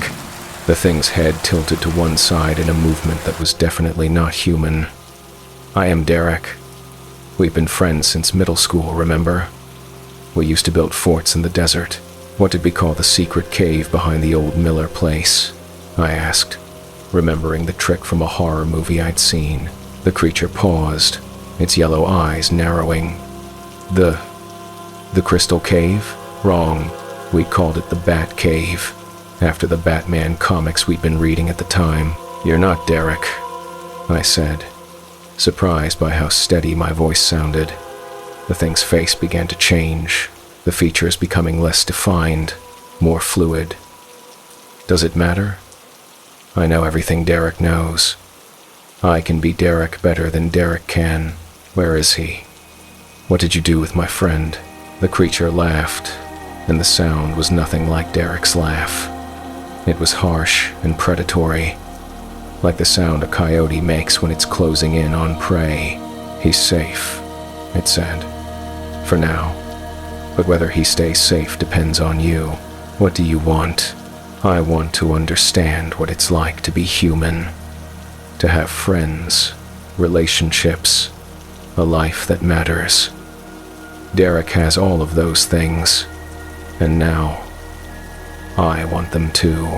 The creature began to circle my tent, moving with that unnatural, flowing gait. You could help me, Alex. You could teach me how to be Derek more convincingly. In return, I'll let your friend live. And if I refuse, then Derek dies, and I take his place anyway. I'll go back to Albuquerque and live his life, work his job, maintain his relationships, and no one will ever know the difference. I realized with growing horror that the creature was probably right. If it could mimic Derek's voice and appearance so perfectly, it might be able to fool everyone who knew him, his co-workers, his family, his girlfriend, Sarah. They might never realize that the real Derek was gone. I need time to think, I said. Of course, the creature replied. But don't take too long. Derek won't survive much longer without food and water. The thing that looked like Derek walked away from my tent and disappeared into the forest, moving with that impossible, gliding motion that made it clear it wasn't human. I sat in my tent for the next several hours, trying to figure out what to do. I couldn't fight the creature. It was obviously much stronger and faster than any human. I couldn't run. It knew these woods better than I did, and I'd never make it back to the trailhead alive. But I also couldn't just let it take Derek's place and live his life. Around noon, I heard Derek's voice calling from the forest again. But this time, it sounded different, weaker, more desperate. Alex, if you can hear me, please help. I don't know where I am, and I'm hurt. This voice was coming from a different direction than the creature had used before, and it lacked the subtle wrongness that had marked the earlier calls. This sounded like the real Derek. I grabbed my backpack and headed into the forest, following the sound of the voice. I found Derek about a quarter-mile from our campsite, trapped in what appeared to be a natural pit that had been covered with branches and debris. He was alive but hurt, with a gash on his forehead and what looked like a sprained ankle. When he saw me, his face lit up with relief. Alex, thank God. I've been calling for hours. Something attacked our camp last night, and I fell into this hole trying to get away. I helped Derek climb out of the pit and checked his injuries. The head wound was superficial, and his ankle was painful but not broken. He'd be able to walk with assistance. What attacked us? I asked as we made our way back toward the campsite. I don't know, Derek said. I woke up to something moving around outside my tent. When I went to investigate, I saw myself, standing by the lake, staring at our camp. You saw yourself? I know how it sounds, but I swear it was true. It looked exactly like me, but it moved wrong, like it was learning how to use my body. When it saw me watching, it smiled, and I could see that its teeth were sharp, too sharp. We reached our campsite to find it completely destroyed. The tents had been shredded, our gear scattered and broken. It looked like a wild animal had torn through everything we owned. We need to get out of here, Derek said. Whatever that thing is, it's not done with us. I helped Derek pack what remained of our usable gear, and we started the long hike back to the trailhead. Derek's ankle slowed us down, but the alternative, staying in those woods with the creature that could wear his face, was unthinkable. As we walked, Derek told me more about what had happened to him. According to his account, he'd been grabbed by something shortly after he'd gone to investigate the noises outside his tent. The creature had dragged him into the forest and deposited him in the pit, apparently planning to use him as leverage to gain my cooperation. "The thing that scares me most," Derek said as we paused to rest his ankle, "is how well it copied me. If you hadn't asked that question about our old nickname for the cave, would you have been able to tell the difference?" I thought about it honestly. I don't know. Maybe not. That's what terrifies me. If it can fool you, someone who's known me for 15 years, then it could probably fool anyone. We made it back to Derek's Jeep just as the sun was setting. As we drove away from the mountains, I kept checking the rearview mirror, half expecting to see something following us on the road. Derek went to the hospital to get his injuries checked out, and I went home to try to process what had happened. The doctors confirmed that his ankle was sprained but not broken, and the head wound required a few stitches but wasn't serious. But the psychological impact of the encounter was much more significant. Over the next few weeks, I found myself constantly watching Derek for signs that he might not be the real Derek. I'd ask him questions about shared memories, looking for any indication that the creature had somehow succeeded in replacing him. "You're being paranoid," Derek said when I brought up my concerns. "I'm me. I'm the same person I've always been, but how could I be sure?" The creature had demonstrated an incredible ability to mimic Derek's appearance and voice. What if it had also found a way to access his memories? I started researching skinwalkers and similar creatures from Native American traditions, trying to understand what we'd encountered in the forest. What I learned made me even more paranoid. According to the stories, these entities don't just take on the appearance of their victims. They can absorb memories, relationships, entire identities, and once they've completed the transformation, even the people closest to the original person might not be able to tell the difference. The thought that keeps me awake at night is this: what if the creature in the forest was telling the truth when it said Derek wouldn't survive without food and water? What if the Derek who came back with me isn't the real Derek at all, but the creature wearing his face so convincingly that even I can't tell the difference? What if I helped the wrong Derek escape from those woods? I've been testing him constantly, asking questions about our shared past, looking for any sign that his responses aren't quite right, but so far, he's passed every test. He remembers everything the real Derek should remember, responds to situations exactly the way Derek always has. Either he really is Derek, or the creature is so perfect at mimicking him that the distinction no longer matters. I suppose that's the most terrifying thing about skinwalkers. They don't just steal your life, they steal your reality. They make it impossible to trust your own perceptions, to be certain that the people you love are actually who they claim to be. If you've read this story, if you understand the fear that now governs my relationship with one of my oldest friends, then maybe you can help me spread awareness. Watch for the signs. Ask specific questions that only the real person would know. Be suspicious when someone's behavior seems even slightly off. And if you ever find yourself camping in a remote area and hear a familiar voice calling for help from the darkness, don't respond. No matter how convincing it sounds, no matter how much you want to believe it's really your friend or family member, because sometimes the voice you trust most is the one that will lead you into the dark. Share this story with others who spend time in the wilderness. The more people who know about these creatures, the harder it becomes for them to hunt us. And remember, the person sitting next to you right now, the one you trust completely, might not be who you think they are. The missing family showed up at my ranger station this morning, claiming they'd been lost in Canyon de Chelly for 3 days. But I'd found their mutilated bodies yesterday afternoon at the bottom of Spider Rock, and when the father smiled at me with too many teeth, I could smell the stench of rotting flesh beneath his cheerful demeanor. I need to tell you about the week that changed everything I thought I knew about the missing persons cases in my park, and why I now carry iron bullets in my service weapon instead of standard ammunition. My name is Thomas Begay, and I'm a park ranger at Canyon de Chelly National Monument in Arizona.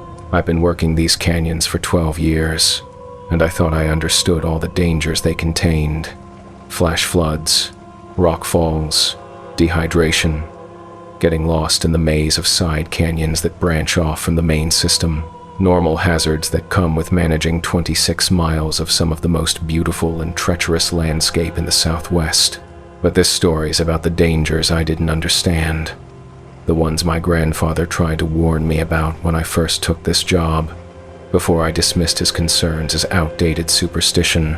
Canyon de Chelly is sacred land to the Navajo people. It's been continuously inhabited for over 4,000 years, with ruins and petroglyphs that tell the story of multiple civilizations who found shelter in these towering red sandstone walls. But it's also a place where people disappear.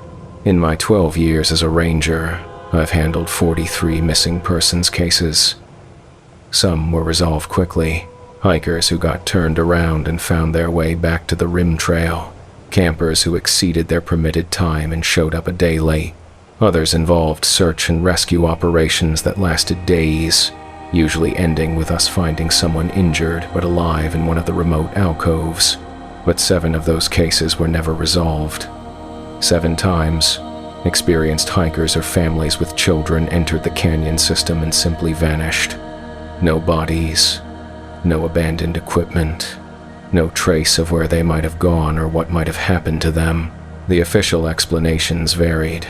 Flash floods could sweep people away without leaving evidence, especially if they were camping in a wash during a storm. Wild animal attacks, though rare, weren't impossible. And the canyon system was vast enough that someone could fall into a hidden crevice or remote side canyon where searchers might never find them. But I'd started noticing patterns in the disappearances that troubled me. They always happened during certain times of the year, late fall and early winter, when fewer tourists visited the park. The missing people were always found to have camped or hiked in specific areas of the canyon, particularly near Spider Rock and the ruins at Antelope House, and in several cases, other hikers reported seeing the missing families after their disappearances had been officially confirmed. The case that changed everything started on a Tuesday in November. A family from Phoenix, James and Carol Patterson, with their 2 children, 8-year-old Emma and 12-year-old Kyle, had permits to camp in the canyon for 3 days. They were experienced hikers who'd visited the park several times before, and their planned route was straightforward and well within their abilities. They were supposed to check out on Friday, but when they didn't return to the visitor center by the 6 p.m. deadline, I began the standard missing persons protocol. I checked their planned campsites, reviewed the permit records, and contacted local hospitals and motels in case they'd left early due to an emergency. When I couldn't locate them by Saturday morning, I initiated a search and rescue operation. We had teams of searchers combing every accessible part of their planned route, using helicopters to check the more remote areas and calling their names through megaphones. On Sunday afternoon, searcher Janet Yazzie found them. She was checking a side canyon near Spider Rock when she spotted bright fabric caught on some rocks at the bottom of a 200-foot cliff. When the technical rescue team rappelled down to investigate, they found the entire Patterson family. All 4 bodies showed signs of massive trauma consistent with a fall from the cliff above. But the scene bothered me in ways I couldn't immediately explain. The bodies were arranged too neatly, positioned as if they'd been placed rather than having fallen randomly. And there were injuries that didn't match the fall pattern. Claw marks on the arms and faces that looked more like animal attacks than impact damage. Most disturbing were the bite marks. All 4 family members had bite marks on their necks and shoulders that appeared to have been made by something with human-sized teeth, but teeth that were too sharp and too numerous for any human mouth. The wounds were also too fresh. If the family had been dead for 3 days, the bite marks should have shown signs of decomposition or scavenging by insects. Instead, they looked like they'd been made within hours of our discovery. The medical examiner ruled the deaths accidental, concluding that the family had fallen from the cliff while hiking and been scavenged by wild animals after death. But I knew those canyons better than anyone, and the area where the bodies were found wasn't accessible from any established trail. The family would have had to deliberately climb over several barriers and ignore multiple warning signs to reach the cliff edge. It didn't make sense, but what happened next made even less sense. On Monday morning, exactly 48 hours after we'd found their bodies, the Patterson family walked into my ranger station. All four of them: James, Carol, Emma, and Kyle, looking exactly as they had in the family photo from their hiking permits. Same clothes, same backpacks, same cheerful demeanor. They appeared healthy, well-fed, and completely unaware that anything unusual had happened. "Sorry we're late checking out," James said with a friendly smile. "We got a little turned around down there and ended up camping an extra night." "Hope that's not a problem." I stared at them, my mind struggling to process what I was seeing. These were the same people whose broken bodies I'd helped recover from the bottom of a cliff 2 days earlier, but here they were, standing in my office, acting like nothing had happened. "Mr. Patterson," I said carefully, "where exactly have you been for the past 5 days? Down in the canyon, like we planned. Beautiful country down there. The kids loved seeing all the ruins. Did you encounter any problems? Get lost? Injured? Run low on supplies?" "Nope," Carol said brightly. "Everything went according to plan. Well, mostly. We did have one strange night where we thought we heard people calling for help, but when we investigated, we couldn't find anyone." As she spoke, I noticed something wrong with her voice. It was Carol's voice, but the cadence was slightly off, like someone doing an imperfect impression, and there was an odd echo to it, as if the words were coming from somewhere deeper than her throat. The children nodded in agreement, but something about their expressions bothered me. They looked like the Patterson children, but their faces were too blank, too neutral. Normal kids who'd just spent 5 days camping in one of the most spectacular landscapes in the country would be excited, full of stories and observations. These children just stood there, smiling politely, saying nothing. "Emma," I said, addressing the 8-year-old, "what was your favorite part of the trip?" She tilted her head slightly, like a dog hearing an unfamiliar sound. The movement was too sharp, too quick, like her neck had extra joints. "The rocks," she said finally. "I liked the red rocks." Every child who visited Canyon de Chelly had more specific reactions than that. They talked about the cliff dwellings, the petroglyphs, the wildlife they'd seen. Emma's answer was the kind of generic response someone might give if they'd never actually been to the canyon, but were trying to fake having been there. "Kyle," I said to the older boy, "did you see any interesting wildlife?" "Yes," he replied in the same oddly neutral tone. "We saw animals." His voice had the same strange quality as his mother's. Right words, right tone, but something fundamentally wrong underneath. I felt a chill run down my spine. Something was very wrong with these people, but I couldn't put my finger on what it was. "I need to see your permits and check your equipment," I said, trying to buy time while I figured out what was happening. James handed over their permits, which appeared to be the same documents they'd shown me when they'd entered the park 5 days earlier. But when I examined them more closely, I noticed something strange. The permits showed today's date as their checkout date, not Friday as originally planned. "These permits show you were planning to stay until today," I said. "But your original permits were for a Friday checkout." "Were they?" James said, looking confused. "I thought we'd always planned to stay until Monday." I pulled out my copy of their original permits from the filing cabinet. The dates showed Friday checkout, exactly as I remembered, but when I looked at them again while the family watched, the dates changed before my eyes. The ink seemed to shift and rearrange itself until the permits showed Monday checkout. exactly matching the permits James had just handed me. I looked up at the family, and for just a moment, I caught something in James's eyes. A yellow gleam that reminded me of a coyote's eyes reflecting light in the dark.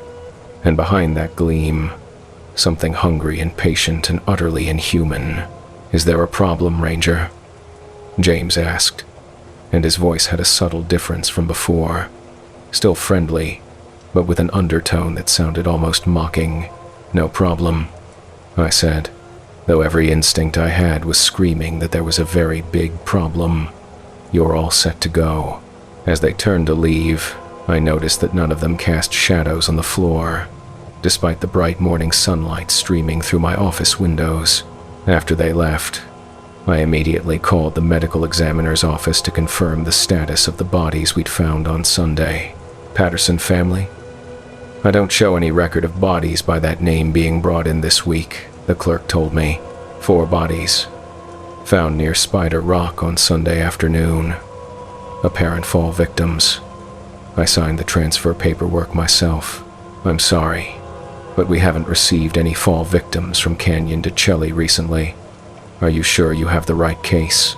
I hung up and called Janet Yazzie, the searcher who'd found the bodies.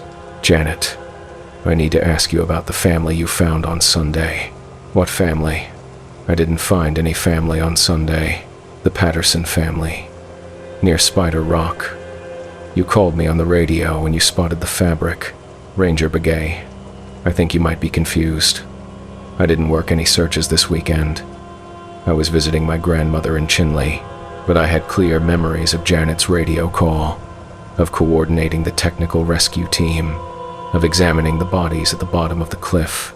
I had written incident reports, taken photographs, made phone calls to the medical examiner.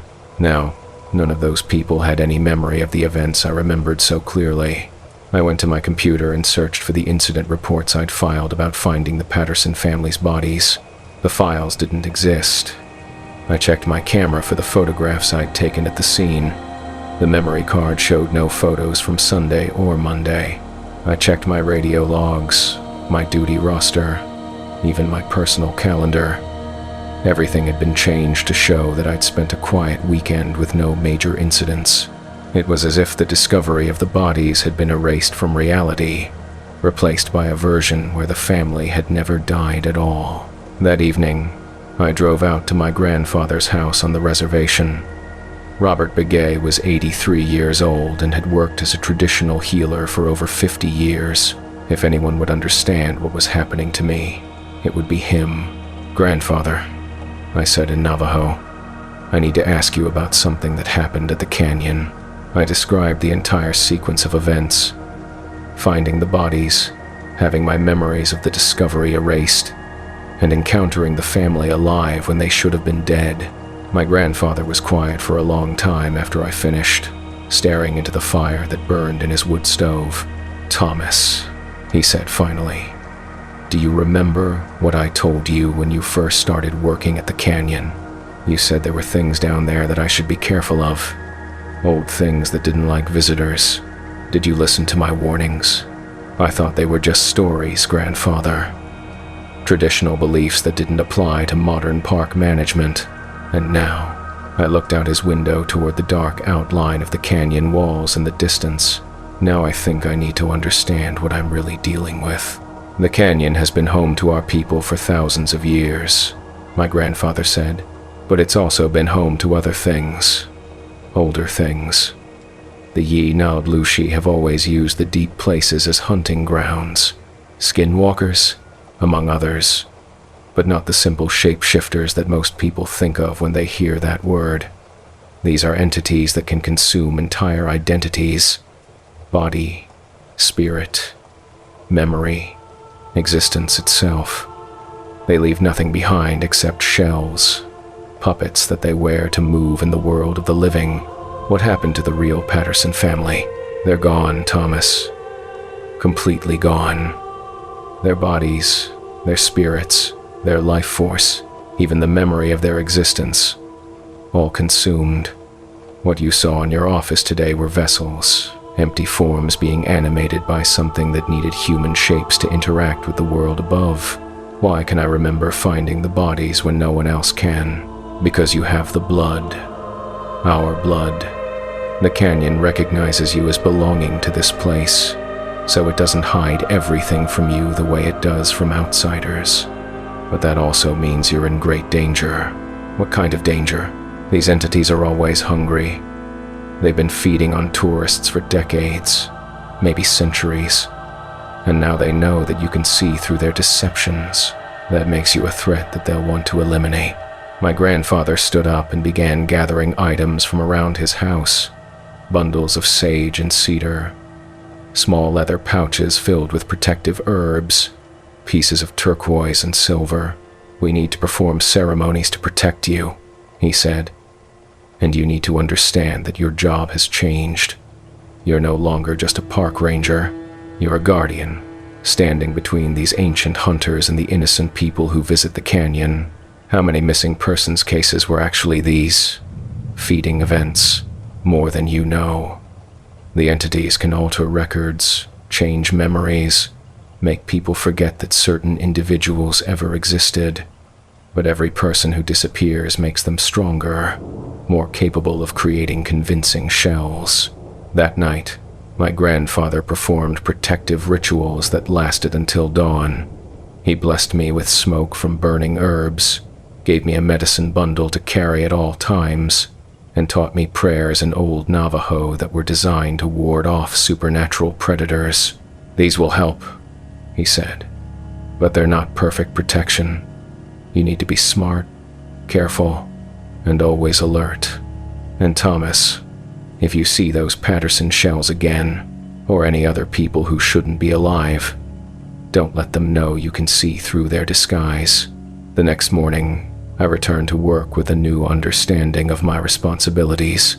I started paying closer attention to the patterns in missing persons cases, cross-referencing disappearances with reports of families being seen after they should have vanished. What I discovered was terrifying. Over the past 5 years, at least 12 families had been consumed by the entities in the canyon. Their disappearances had been explained away as accidents or voluntary departures, and their existence had been gradually erased from official records and human memory. But I also started finding ways to fight back. I began carrying iron bullets in my service weapon, blessed with traditional ceremonies. I learned to recognize the subtle signs that distinguished the shells from real people. The lack of shadows, the wrong reflections in their eyes, the way they moved just slightly too smoothly. Most importantly, I started warning people away from the areas where the entities hunted most actively. I couldn't tell visitors about skinwalkers and supernatural predators. They'd think I was crazy. But I could emphasize the dangers of flash floods near Spider Rock, mention increased rockfall activity near Antelope House, and suggest alternative routes that would keep people away from the hunting grounds. It wasn't a perfect solution, but it reduced the number of disappearances significantly. The entities noticed my interference, and they didn't like it. 2 weeks after my encounter with the Patterson shells, I was working late in my office when I heard a familiar voice calling my name from outside. Ranger Begay. We need help. It was James Patterson's voice. But when I looked out the window, I saw all 4 family members standing in the parking lot. They looked exactly as they had when they'd visited my office, but something was different about their movements. They were too coordinated, too synchronized, like puppets being controlled by the same strings. Our car broke down, Carol called out. Can you give us a ride back to town? I didn't respond. I sat at my desk in the dark, clutching the medicine bundle my grandfather had given me and trying to control my breathing. We know you're in there, Emma said, but her 8-year-old voice carried undertones that no human child should be able to produce. We can smell your fear. The knocking on my office door became more insistent, and I heard scratching sounds, like claws on wood. Come out, Thomas, Kyle's voice said, pronouncing my name with a hissing quality that made my skin crawl. We just want to talk. For the next 2 hours, the shells circled the building, testing windows and doors, calling to me in voices that became less human with each passing minute. I could hear them changing outside, the careful human facades giving way to something more primal and hungry. Around 2 a.m., they finally left. But as their voices faded into the distance, I heard James speak one last time. "We'll be waiting for you in the canyon, Thomas. Every family that disappears, every life that gets consumed, that's on you for interfering with the natural order." Since that night, I've been locked in an ongoing war with the entities that hunt in Canyon de Chelly. They've become more careful, more subtle in their feeding patterns, but they've also become more aggressive in trying to eliminate me as a threat. I've seen shells of other missing families, all trying to lure me into isolated areas where the entities can deal with me permanently. I've had to develop new protocols for handling missing persons cases, new ways of protecting visitors without revealing the true nature of the danger, and I've learned that I'm not the only park ranger dealing with this problem. There are others, scattered across the Southwest, who've discovered the truth about certain protected lands and the things that hunt there. We stay in touch, share information, warn each other about new feeding patterns and entity behaviors. It's an unofficial network of guardians, trying to protect innocent people from threats that officially don't exist, because that's the most insidious thing about these entities. They don't just consume bodies and spirits. They consume memory itself. When they're done feeding, it's as if their victims never existed at all. The only defense is awareness, paying attention to the signs, trusting your instincts when something feels wrong, even if you can't explain why. If you're planning to visit any remote natural areas in the Southwest, especially places with cultural significance to Native American tribes, remember these warnings. Listen to your guides when they tell you to avoid certain areas or trails. Don't dismiss local warnings as superstition. Watch for people who seem slightly off, who move wrong, smell wrong, or cast the wrong shadows. Trust your animals if they react badly to someone, and trust your children if they say someone makes them uncomfortable. And if you encounter people who claim to be lost hikers or campers, especially families with children, ask them specific questions about their experiences. Real people who've been camping in spectacular places have detailed memories and strong emotions about what they've seen. Shells can only provide generic responses. Most importantly, if someone you know goes missing in these areas and then reappears with a convenient explanation for their absence, test them. Ask questions only the real person would know. Look for the subtle signs that something is wearing their face, because sometimes the people who come back from the wilderness aren't the same people who went in. Share this story with other outdoor enthusiasts and park visitors. The more people who know about these entities, the harder it becomes for them to hunt undetected. And remember, just because something looks human doesn't mean it is human. The canyon is vast, and old, and hungry, and some of the things that live there have been perfecting their hunting techniques for thousands of years. My car broke down on Highway 163 at midnight, 40 miles from the nearest town. And when I tried to flag down the only other vehicle I'd seen in hours, the driver who stopped to help had my exact face. But when it smiled at me through the passenger window, I could smell the stench of rotting meat on its breath and see the hunger burning in eyes that reflected my headlights like a predator's. I should explain how a routine drive home from Las Vegas turned into a nightmare that still makes me check my rearview mirror obsessively, because what happened on that desolate stretch of desert highway changed everything I thought I knew about the things that hunt alone in the dark. My name is Marcus, and I'm 28 years old. I work as an electrician in Phoenix, which means I sometimes have to travel to other cities for specialized jobs. That October, I'd spent 3 days in Las Vegas installing security systems in a new casino, and I was driving home late Sunday night to avoid the heavy traffic that builds up on Monday mornings. The route I normally take is Interstate 40 to Flagstaff, then I-17 south to Phoenix. It's a well-traveled highway with plenty of gas stations, restaurants, and rest stops. Safe, predictable, boring.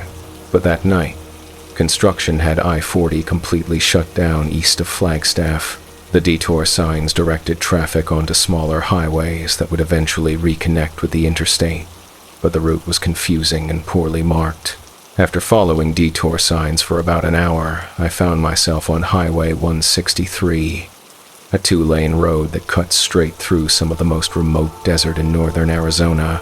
According to my GPS, this route would actually get me home faster than sitting in the construction delays, assuming I didn't run into any problems. Famous last words. The road was empty in that particular way that only high desert highways can be. In 2 hours of driving, I saw maybe 5 other vehicles, all headed in the opposite direction. No towns, no gas stations, no rest stops, just endless stretches of sage, brush and juniper trees illuminated by a full moon that made everything look silver and otherworldly. The silence was oppressive, even with my radio on. Scanning through static-filled stations, I couldn't shake the feeling that I was driving through a dead zone where normal rules didn't apply. Around midnight, my car started making a grinding noise that I recognized as transmission trouble. I'd heard that sound before in other vehicles I'd owned, and it never meant anything good. The noise got worse over the next few miles, accompanied by a burning smell that made me roll down the windows despite the cold desert air. Eventually, the car just stopped. No warning, no sputtering, no gradual loss of power. One moment I was doing 65 miles per hour. The next moment I was coasting to a stop on the narrow shoulder of the road, with nothing but darkness stretching in every direction. I tried restarting the engine several times, but got nothing. The electrical systems were working. Headlights, radio, air conditioning. But the engine was completely dead. Whatever had failed in the transmission had failed catastrophically. My cell phone showed no signal, which I'd expected given how remote the area was. The nearest town, according to my GPS, was Winslow, about 40 miles southeast, but that might as well have been on the moon without a working vehicle. I passed a highway marker a few miles back indicating that I was at mile marker 215, so I used my phone to take a picture of my location coordinates in case I needed to give them to emergency services later. The smart thing to do was stay with the car and wait for help. Eventually, another driver would come along and could give me a ride to a phone or a gas station. Highway 163 wasn't completely abandoned, just very lightly traveled. I put on my hazard lights and settled in to wait, figuring it might be an hour or two before someone came along. I had a bottle of water and some energy bars in my tool bag, so I wouldn't starve or dehydrate if it took a while. The desert night was eerily quiet. No traffic sounds, no aircraft overhead, no distant hum of civilization, just the whisper of wind through the sagebrush and the occasional hoot of an owl somewhere in the darkness. After about 30 minutes, I saw headlights approaching from behind me. A pickup truck slowed as it passed my car, and I waved frantically, hoping the driver would stop to help. The truck pulled over about 50 yards ahead of me and stopped. I grabbed a flashlight from my glove compartment and walked toward it, relieved that someone had finally stopped to help. As I got closer, I could see that it was an older Ford pickup, probably from the late 90s, with desert camouflage paint and oversized tires, the kind of truck that belonged to someone who spent a lot of time in remote areas, maybe a hunter or a rancher. The driver's window rolled down as I approached, and I called out, "Thanks for stopping! My car broke down and I don't have cell service." "No problem," came the reply. "What seems to be the trouble?" The voice sounded oddly familiar, but I couldn't place it. Maybe it just reminded me of someone I knew, or maybe it was just the distortion that comes from talking across an open space at night. I walked closer to the driver's window, intending to explain about the transmission failure and ask if the driver could give me a ride to the nearest town. But when I got close enough to see the person behind the wheel, my blood turned to ice. The driver looked exactly like me. Same face, same build, same haircut. even wearing the same type of work shirt I had on. It was like looking into a mirror, except the reflection was sitting in a different truck in the middle of nowhere. I stopped walking and just stared, trying to process what I was seeing. This couldn't be real. People don't just randomly encounter their exact doubles on desert highways in the middle of the night. The thing wearing my face smiled, and that's when I noticed the first sign that something was horribly wrong. The teeth were too sharp, more like fangs than human incisors, and when it spoke again, I caught a whiff of something putrid wafting from the truck, like rotting meat left in the sun for days. "You look surprised, Marcus," it said, and hearing my own voice speak my own name made my skin crawl. "How do you know my name? I know lots of things about you." The creature's smile widened, showing more of those sharp teeth. "I know you work as an electrician in Phoenix. I know you've been in Las Vegas for 3 days installing security systems. I know you're driving home alone on a road you've never traveled before." It leaned closer to the window, and I could see that its eyes weren't quite right. They had a yellow tint that became more pronounced when my flashlight beam hit them, and they reflected the light back like an animal's eyes. "I know you're scared," it said in my voice. I backed away from the truck, my hand instinctively reaching for the cell phone in my pocket even though I knew there was no signal. "What are you?" I asked. "I'm you, Marcus. Or at least, I'm going to be you very soon." The creature opened the truck door and stepped out, and I saw that the resemblance was even more perfect than I'd initially thought. Same height, same weight, same way of moving, but there were subtle differences that became apparent as it walked toward me. Its movements were too fluid, like it was gliding across the asphalt instead of taking normal human steps. Its arms swung in a rhythm that didn't quite match its gait, and its head was tilted at a slight angle, like it was listening to something I couldn't hear. "You see, Marcus, I've been watching you for quite some time," it said as it approached. "Learning your mannerisms, your speech patterns, your habits, preparing to take your place. Take my place where? Everywhere. Your job, your apartment, your relationships. I'll live your life better than you ever did." I turned and ran back toward my car, but the creature was faster. Much faster. It moved within human speed, covering the distance between us in what felt like a single bound. I felt claws. Actual claws. Rake across my back as I dove behind my car, using it as a barrier between myself and whatever was chasing me. The claws tore through my shirt and into my skin, leaving burning gashes that immediately began to bleed.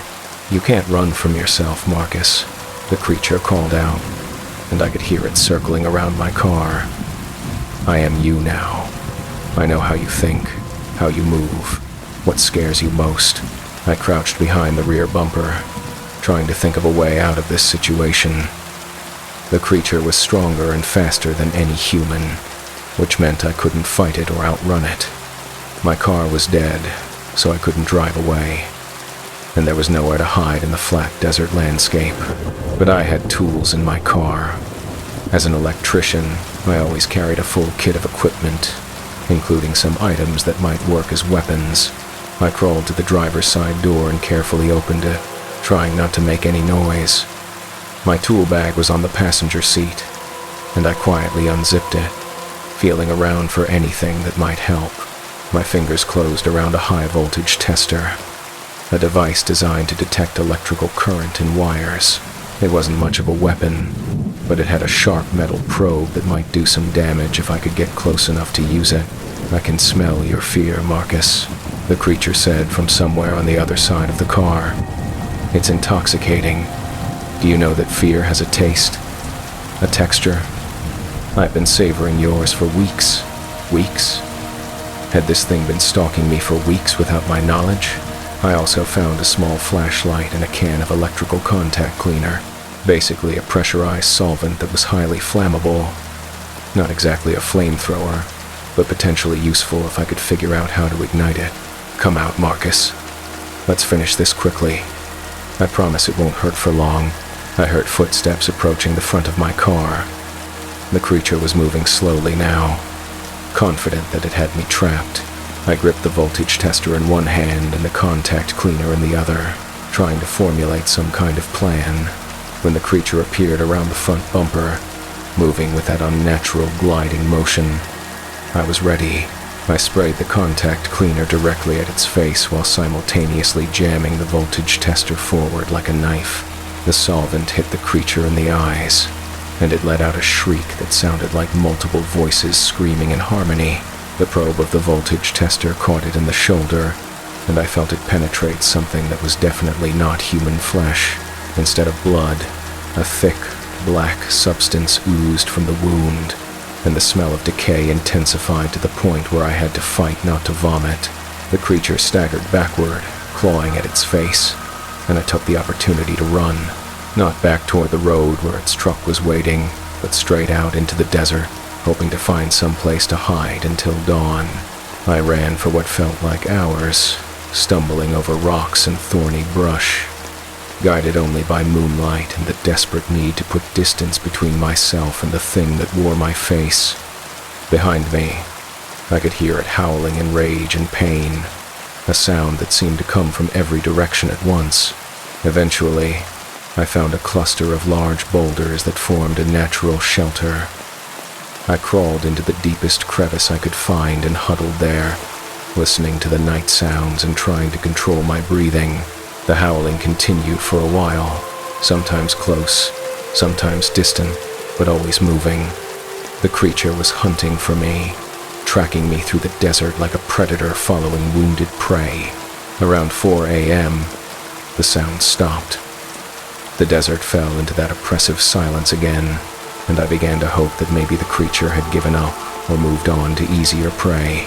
As the first hint of dawn began to lighten the eastern sky, I heard the sound of a vehicle starting up the creature's truck, or my truck, since it had apparently been driving a perfect copy of something I might own, roared to life and drove away down Highway 163.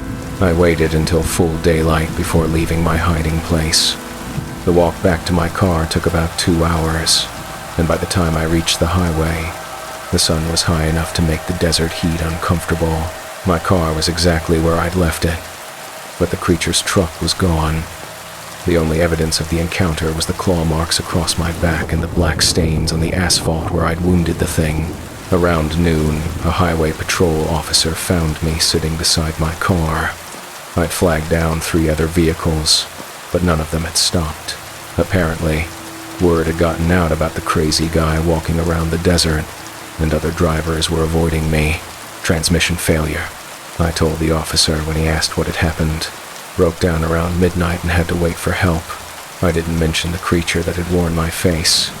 How could I? The officer would have thought I was suffering from heat stroke or dehydration-induced hallucinations.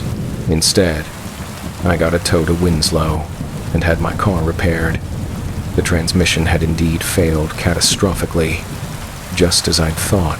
It took 3 days and $1,500 to fix, but eventually I was able to drive home to Phoenix. But the encounter on Highway 163 wasn't over. Over the next few weeks, I started noticing things that convinced me the creature hadn't given up on its plan to replace me. I'd get calls at work from people claiming I'd already been there to fix their electrical problems, but I had no record of those appointments. My neighbors mentioned seeing me coming and going at times when I was actually at work. My ex-girlfriend Sarah called to thank me for the flowers I'd sent, even though I hadn't sent any flowers. Someone, or something, was living parts of my life, while I was busy living other parts. The worst incident happened about a month after the highway encounter. I came home from work to find my apartment door unlocked and evidence that someone had been living there in my absence. Food missing from the refrigerator, clothes moved around in my closet, my bed unmade even though I'd made it that morning. But the most unsettling discovery was a series of photographs spread out on my kitchen table, pictures of me going about my daily routine, leaving for work, grocery shopping, filling up my car with gas. The photos had been taken from various distances and angles, clearly showing that I'd been under surveillance for an extended period. Under the photos was a note written in handwriting that looked exactly like mine. Almost ready. Won't be long now. I called the police, but there was no evidence of a break-in. The door hadn't been forced, the windows were intact, and nothing appeared to be stolen. The officer who took my report suggested that maybe I was under stress and had forgotten about unlocking my door or moving things around. "You said you've been working a lot of overtime lately," he said. "Sometimes when people are exhausted, they do things they don't remember doing." I wanted to tell him about Highway 163, about the creature that wore my face and claimed it was going to replace me. But I knew he wouldn't believe me. Hell, if someone told me a story like that, I probably wouldn't believe them either. Instead, I changed the locks on my apartment, installed a security system, and started varying my daily routines to make surveillance more difficult.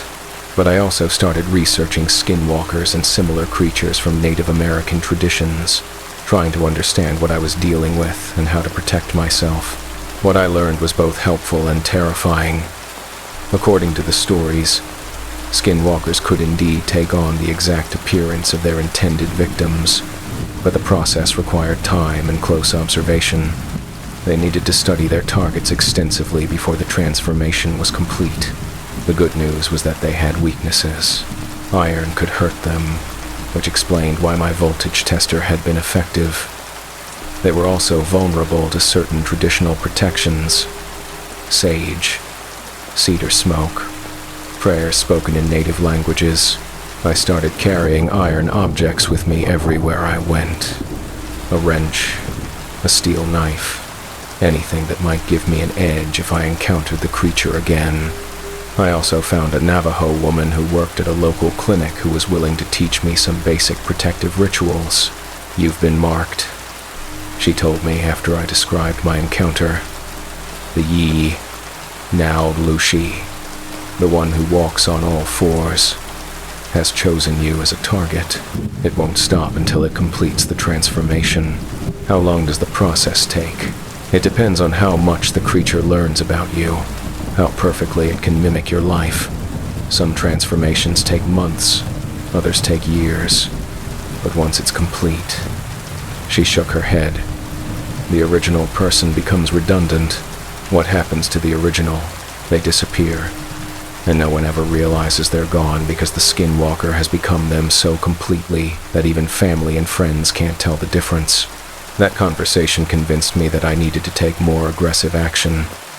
I couldn't just wait for the creature to perfect its mimicry of my life. I had to find it and stop it before it was ready to make its final move.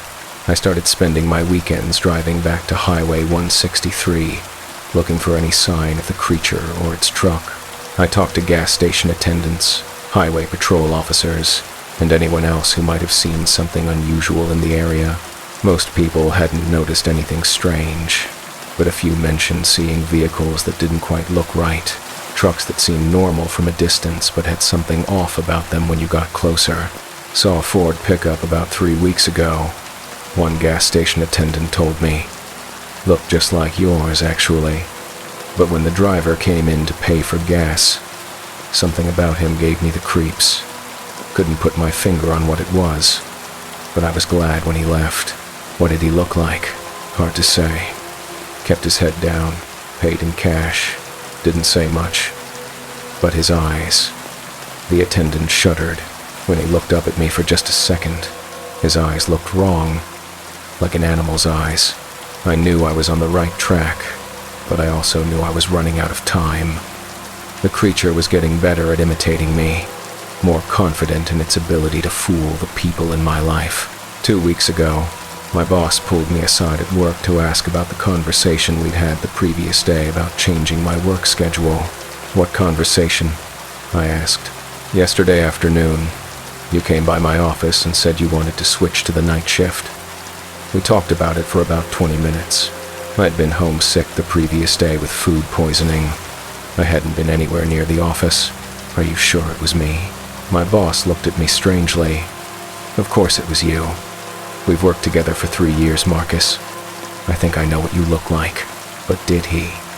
If the creature's mimicry was perfect enough to fool someone who knew me well, how much time did I have left before it decided I was no longer necessary? Last week, I got a call from my mother asking why I told her I was moving to Seattle for a new job. I never said that, Mom. Marcus, you called me on Tuesday night. We talked for over an hour about this new opportunity and how excited you were about starting fresh in a new city. I checked my phone records.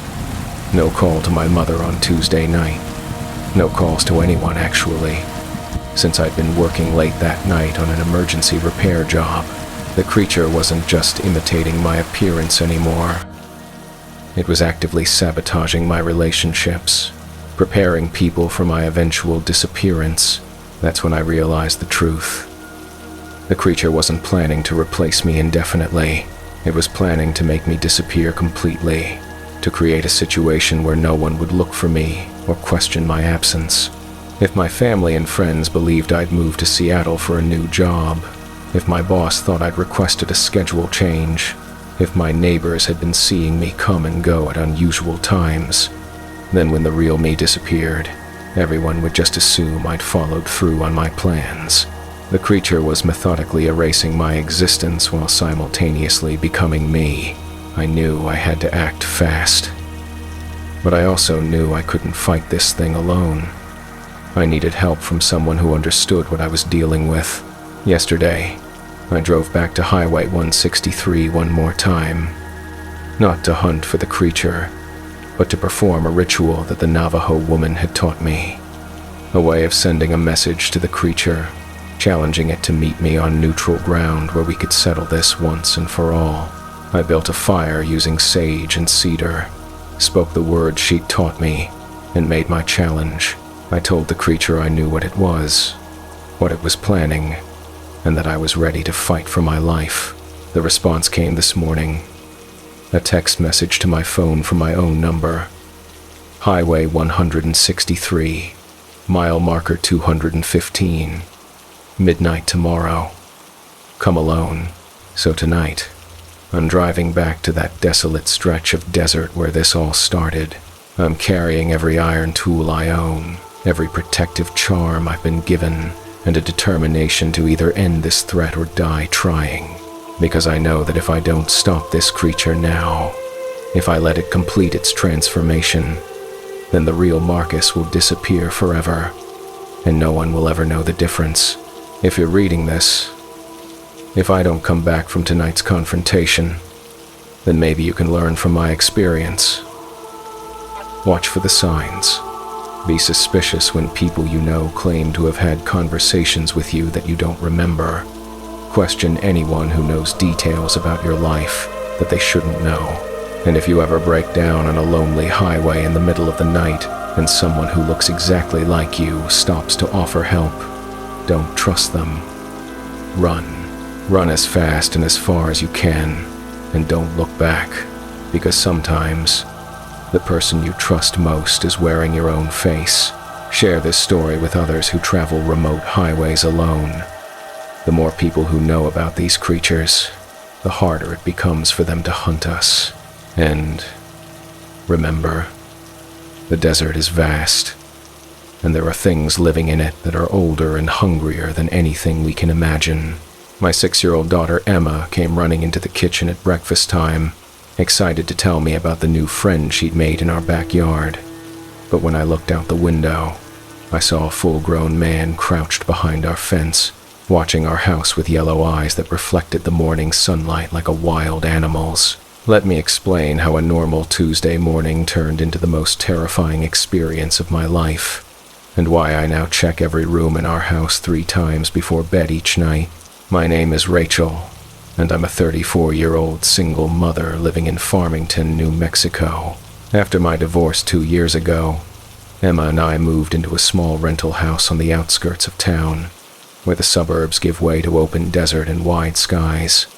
It's the kind of place where neighbors are spread out enough to give you privacy, but close enough that you still feel like part of a community.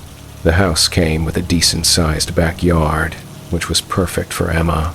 She's always been an active kid who loves being outdoors, and I wanted her to have space to run around and play. especially after all the upheaval of the divorce and move. Our backyard backs up to about 2 acres of undeveloped land, desert scrub, a few cottonwood trees, and beyond that, the foothills of the Hogback Ridge. It's beautiful in a stark, southwestern way, and Emma loves exploring the edge of our property, looking for lizards and interesting rocks. The Tuesday this story begins was a perfectly normal morning in October. Emma had slept in my bed the night before after a nightmare, which wasn't unusual. She'd been having bad dreams more frequently since the divorce, and our pediatrician said it was a normal response to all the changes in her life. I was making coffee and packing Emma's lunch for school when she came bouncing into the kitchen, still in her pajamas but wide awake and excited. "Mommy, guess what? I made a new friend." "Oh, really?" I said, only half paying attention as I tried to find her favorite sandwich cookies. "What's your friend's name?" "I don't know his name yet, but he's really nice. He was playing hide and seek with me in the backyard yesterday after school." That got my attention. I put down the cookies and turned to face Emma. "Sweetie, you were supposed to stay inside yesterday while I was doing laundry. Remember? I told you not to go outside without me." Emma's face fell slightly. "I know, but he seemed lonely. He was just sitting by the fence, watching the house. So I went out to say hi." My stomach clenched with that particular flavor of panic that every parent knows. The realization that your child has done something potentially dangerous while you weren't watching closely enough. "Emma, what did this person look like?" "He's tall, taller than you, and he has really pretty eyes that shine in the sunday.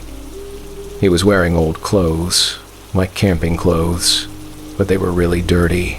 "Honey, did this person say anything to you?" "Not really. He mostly just watched me play. But when I got close to the fence, he smiled at me. He has really white teeth." I walked to the kitchen window and looked out into our backyard. It was empty except for Emma's swing set and the small vegetable garden I'd been trying to maintain. The fence that separated our property from the undeveloped land was about 6 feet tall, made of wooden slats with small gaps between them. "Emma, show me exactly where you saw this person." She led me to the sliding glass door and pointed toward the back corner of the yard, near where the fence met a cluster of scrub oak, right there, by the big tree. He was sitting on the other side of the fence, but I could see him through the spaces between the boards. I studied the area she was pointing to. From that position, someone would have a clear view of our entire backyard and the back of our house, including the windows to Emma's bedroom and the master bedroom.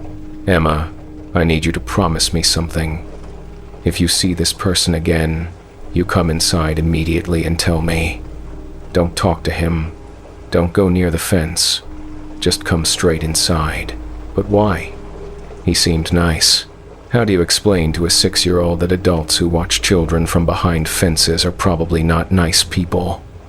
How do you teach caution without creating paranoia? Because I don't know who he is, and we need to be careful around strangers.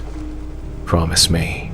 Emma promised, though she clearly didn't understand why I was making such a big deal about her friend. I called in sick to work that day and spent the morning walking the perimeter of our property, looking for signs that someone had been there.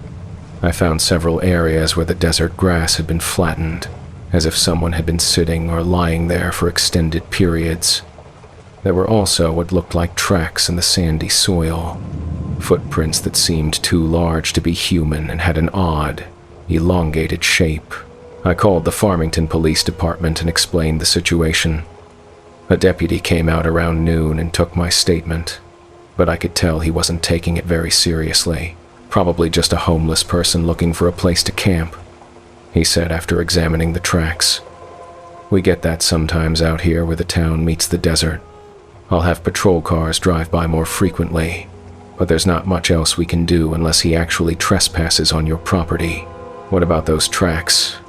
Do they look normal to you?" The deputy glanced at the footprints and shrugged. "Hard to say. Could be boots with worn soles. Could be someone with unusual feet. Animals sometimes make tracks that look almost human, too. After he left, I spent the rest of the afternoon installing motion sensor lights around the backyard and checking that all our door and window locks were secure. Emma thought I was being silly, but she helped me test the lights and seemed to enjoy the project. That night, I put Emma to bed in her own room, but left both our bedroom doors open so I could hear if anything woke her up. I also kept my phone on the nightstand with 911 already dialed, ready to hit send if I heard anything suspicious. Around 2 a.m., the motion lights in the backyard came on. I slipped out of bed and moved to the window, staying back far enough that I wouldn't be visible from outside. At first, I didn't see anything unusual. The lights illuminated most of the yard, showing Emma's swing set and garden exactly as they should be. Then I saw movement near the fence. Something was crouched in the shadows just beyond the reach of the lights, in almost exactly the spot where Emma said she'd seen her friend. It was too far away and too deep in shadow for me to make out details, but it was definitely larger than any animal that should be in our area. As I watched, the figure stood up slowly, rising to what had to be at least 7 feet in height. It took a step closer to the fence, and for a moment, the motion lights caught it fully. It looked like a man, but something was wrong with the proportions. The arms were too long, hanging almost to the knees. The legs seemed to bend in the wrong places, like they had extra joints. And the head was tilted at an angle that should have been impossible for a human neck. But the worst part was when it turned toward the house and I caught a glimpse of its face. In the artificial light of the motion sensors, its eyes reflected back like an animal's, glowing yellow-green in the darkness. The figure stood there for several minutes, perfectly still, just watching the house. Then it slowly sank back down into a crouch and disappeared into the shadows beyond the fence. I didn't sleep for the rest of the night. I sat by the window with a baseball bat, watching for any sign of movement, but the motion lights didn't trigger again. The next morning, I called in sick to work again and took Emma to stay with my sister in Albuquerque. I told Emma we were having a spontaneous aunt visit, and she was excited enough about seeing her cousins that she didn't question the sudden trip. While Emma played with her cousins, I told my sister what had been happening. Karen listened to the whole story without interrupting, though I could see the skepticism growing on her face. "Rachel, honey, you're under a lot of stress right now. The divorce, single parenting, money worries. It's enough to make anyone paranoid. Are you sure you're not just seeing things?" I know how it sounds, but Emma saw him first. And there were tracks, physical evidence. Kids have imaginary friends all the time, especially when they're dealing with trauma. And tracks could be from anything. Coyotes, dogs, even people just walking through the area. I wanted to argue, to insist that what I'd seen was real, but doubt was starting to creep in. Maybe Karen was right. Maybe the stress of being a single mother was making me paranoid and causing me to see threats where none existed. We stayed in Albuquerque for 3 days. Emma had a wonderful time with her cousins, and I started to feel foolish about my fears. By Friday morning, I was convinced that Karen was right. I'd been under stress, and I'd let my imagination run away with me. We drove back to Farmington Friday afternoon, and everything seemed normal. The house was exactly as we'd left it, with no signs of disturbance. Emma immediately ran to the backyard to check on her swing set and the small garden plot where she'd planted sunflowers. I was unloading groceries from the car when I heard Emma talking to someone in the backyard. "Hi, I'm back. Did you miss me?" I dropped the grocery bags and ran to the sliding glass door. Emma was standing near the fence, facing the area where I'd seen the figure 3 nights earlier. "Emma, get away from there." She turned toward me with a confused expression. "But Mommy..." "I'm just saying hi to my friend." I looked toward the fence but didn't see anyone. "Emma, there's no one there." "Yes, there is. He's right there, behind the fence. Can't you see him?" I walked closer to where Emma was standing and peered through the gaps in the fence. The area beyond was empty except for desert scrub and shadows. "Sweetie, I don't see anyone." Emma pointed directly at a section of fence about 10 feet away from us. "He's right there. He's waving at me." A chill ran down my spine. Emma was clearly seeing something that I couldn't see, something that she believed was real and friendly. "Emma, come inside right now. But I want to play with my friend. Now, Emma." The urgency in my voice must have convinced her that I was serious, because she followed me inside without further argument. But as we walked toward the house, she kept looking back over her shoulder and waving at something I couldn't see. That night, after Emma was asleep, I did some research on the internet. I'd grown up in New Mexico, so I was familiar with stories about skinwalkers and other creatures from Native American traditions, but I'd always assumed they were just folklore. What I found terrified me.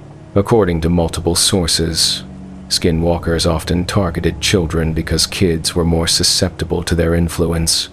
They could make themselves invisible to adults while remaining visible to children, using the child's innocence and trust to gain access to families. The stories also described creatures that appeared human but had wrong proportions. Arms too long, legs that bent in unnatural ways, heads that tilted at impossible angles, and they always had glowing eyes that reflected light like an animal's.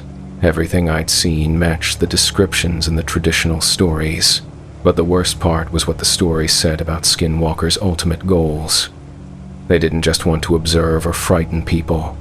They wanted to replace them, to steal their identities and live their lives, and they often started by befriending children. Over the next week, Emma continued to insist that her friend was visiting the backyard every day. She would carry on elaborate conversations with empty air, apparently listening to responses that only she could hear. "My friend says he likes your cooking," she told me one evening after dinner. "What else does your friend say? He asks lots of questions about you, like what time you go to work and what time you come home, and he wants to know if Daddy is coming back." My blood ran cold. Those weren't the kinds of questions a child's imaginary friend would ask. Those were the questions someone would ask if they were planning to break into our house when no one was home. "Emma, what do you tell your friend when he asks these questions?" "I tell him everything. He's really interested in our family." I realized with growing horror that Emma had been inadvertently providing detailed information about our daily routines to whatever was watching us from beyond the fence. That night, I called my sister and asked if Emma and I could come stay with her for an extended visit. I made up a story about needing help finding a new job, but the truth was that I was terrified to stay in the house any longer. "Of course," Karen said, "but Rachel, you can't keep running from imaginary problems. Have you considered seeing someone? A counselor who could help you work through the stress you're under?" I promised I would think about it, but I knew that no amount of counseling was going to make the creature in our backyard disappear. We packed that night and left for Albuquerque first thing in the morning. Emma was disappointed about leaving her friend behind, but she was excited about another visit with her cousins. As we drove away from the house, I looked in my rearview mirror and saw a tall figure standing in our backyard, clearly visible in the morning sunlight. It was watching our car drive away, and even from a distance, I could see the yellow gleam of its eyes. But when I blinked and looked again, the figure was gone. We've been staying with Karen for 2 weeks now, and I've been looking for a new place to rent, somewhere far from Farmington and that house on the edge of the desert. Emma keeps asking when we're going home, and I keep making excuses. "I miss my friend," she said yesterday. "Do you think he's lonely without me?" "I'm sure he'll be fine, sweetie. Maybe we could invite him to come visit us here." The thought of that creature following us to Karen's house, potentially putting my nephews at risk, made me feel sick. "No, Emma. Your friend needs to stay where he island, but I'm not sure that's how it works. I've been reading more about skinwalkers, and according to the stories, once they've chosen a target, they don't give up easily. They're patient, cunning, and persistent, and they're especially good at manipulating children. 3 days ago, Emma started having nightmares again. She wakes up crying, claiming that her friend is calling for her, asking her to come back home. He says he's sad without me. She sobbed into my shoulder. He says he needs me to take care of him. Karen thinks Emma is just homesick and acting out because of all the recent changes in her life. She's probably right, but I can't shake the feeling that something is trying to use Emma's innocence and compassion to lure us back to that house. Yesterday, I drove back to Farmington alone to pack up the rest of our belongings. I wanted to get in and out as quickly as possible, but I also needed to see if the creature was still there. The house looked normal from the street, but as I pulled into the driveway, I noticed that some of the motion sensor lights in the backyard had been broken. The plastic covers were shattered, as if something had thrown rocks at them with incredible force. I packed as quickly as possible, throwing clothes and personal items into boxes without much organization. I wanted to be out of there before dark, before whatever was living in the desert behind our house became active. But as I was loading the last box into my car, I heard Emma's voice coming from the backyard. "Mommy? Are you there? I've been waiting for you." I knew Emma was safe in Albuquerque with Karen. I'd called to check on her just an hour earlier, but the voice was definitely Emma's voice, exactly right in every detail. "Mommy, my friend wants to meet you. He has something special to show you." I got in my car and drove away without looking back, but I could hear Emma's voice calling after me as I pulled out of the driveway. "Don't leave me here, Mommy. Please come back." The voice followed me all the way to the end of the street. I've been having nightmares ever since. Dreams, where Emma is trapped in that house, calling for help while something wearing her face tries to lure me back. Dreams where I return to find that whatever was living behind our fence has taken Emma's place, and I can't tell the difference. Karen keeps insisting that I need professional help, that my fears are irrational and potentially harmful to Emma. She might be right, but I know what I saw, what I heard. There's something out there in the desert that knows everything about our family. Something that has been watching Emma and learning from her, and now it's using her voice, her innocence, her love for me as a weapon. The worst part is not knowing if Emma is still in danger. What if the creature decides to follow us? What if it can travel beyond its territory, beyond the desert where I first encountered it? What if it's already here, watching Karen's house, learning new routines, and waiting for the right opportunity to approach Emma again? I've started carrying sage in my purse and having Emma wear a small turquoise pendant that a Navajo colleague at the hospital gave me for protection. I don't know if these things actually work, but they make me feel like I'm doing something to keep her safe. I've also been teaching Emma about stranger danger in new ways, explaining that sometimes bad people can pretend to be friends, that sometimes they can even pretend to be people we know and trust, even if someone looks like Mommy or Grandma or Aunt Karen. I told her, if something feels wrong, you run away and find a real grown-up to help you. "But how will I know if it's really you?" she asked.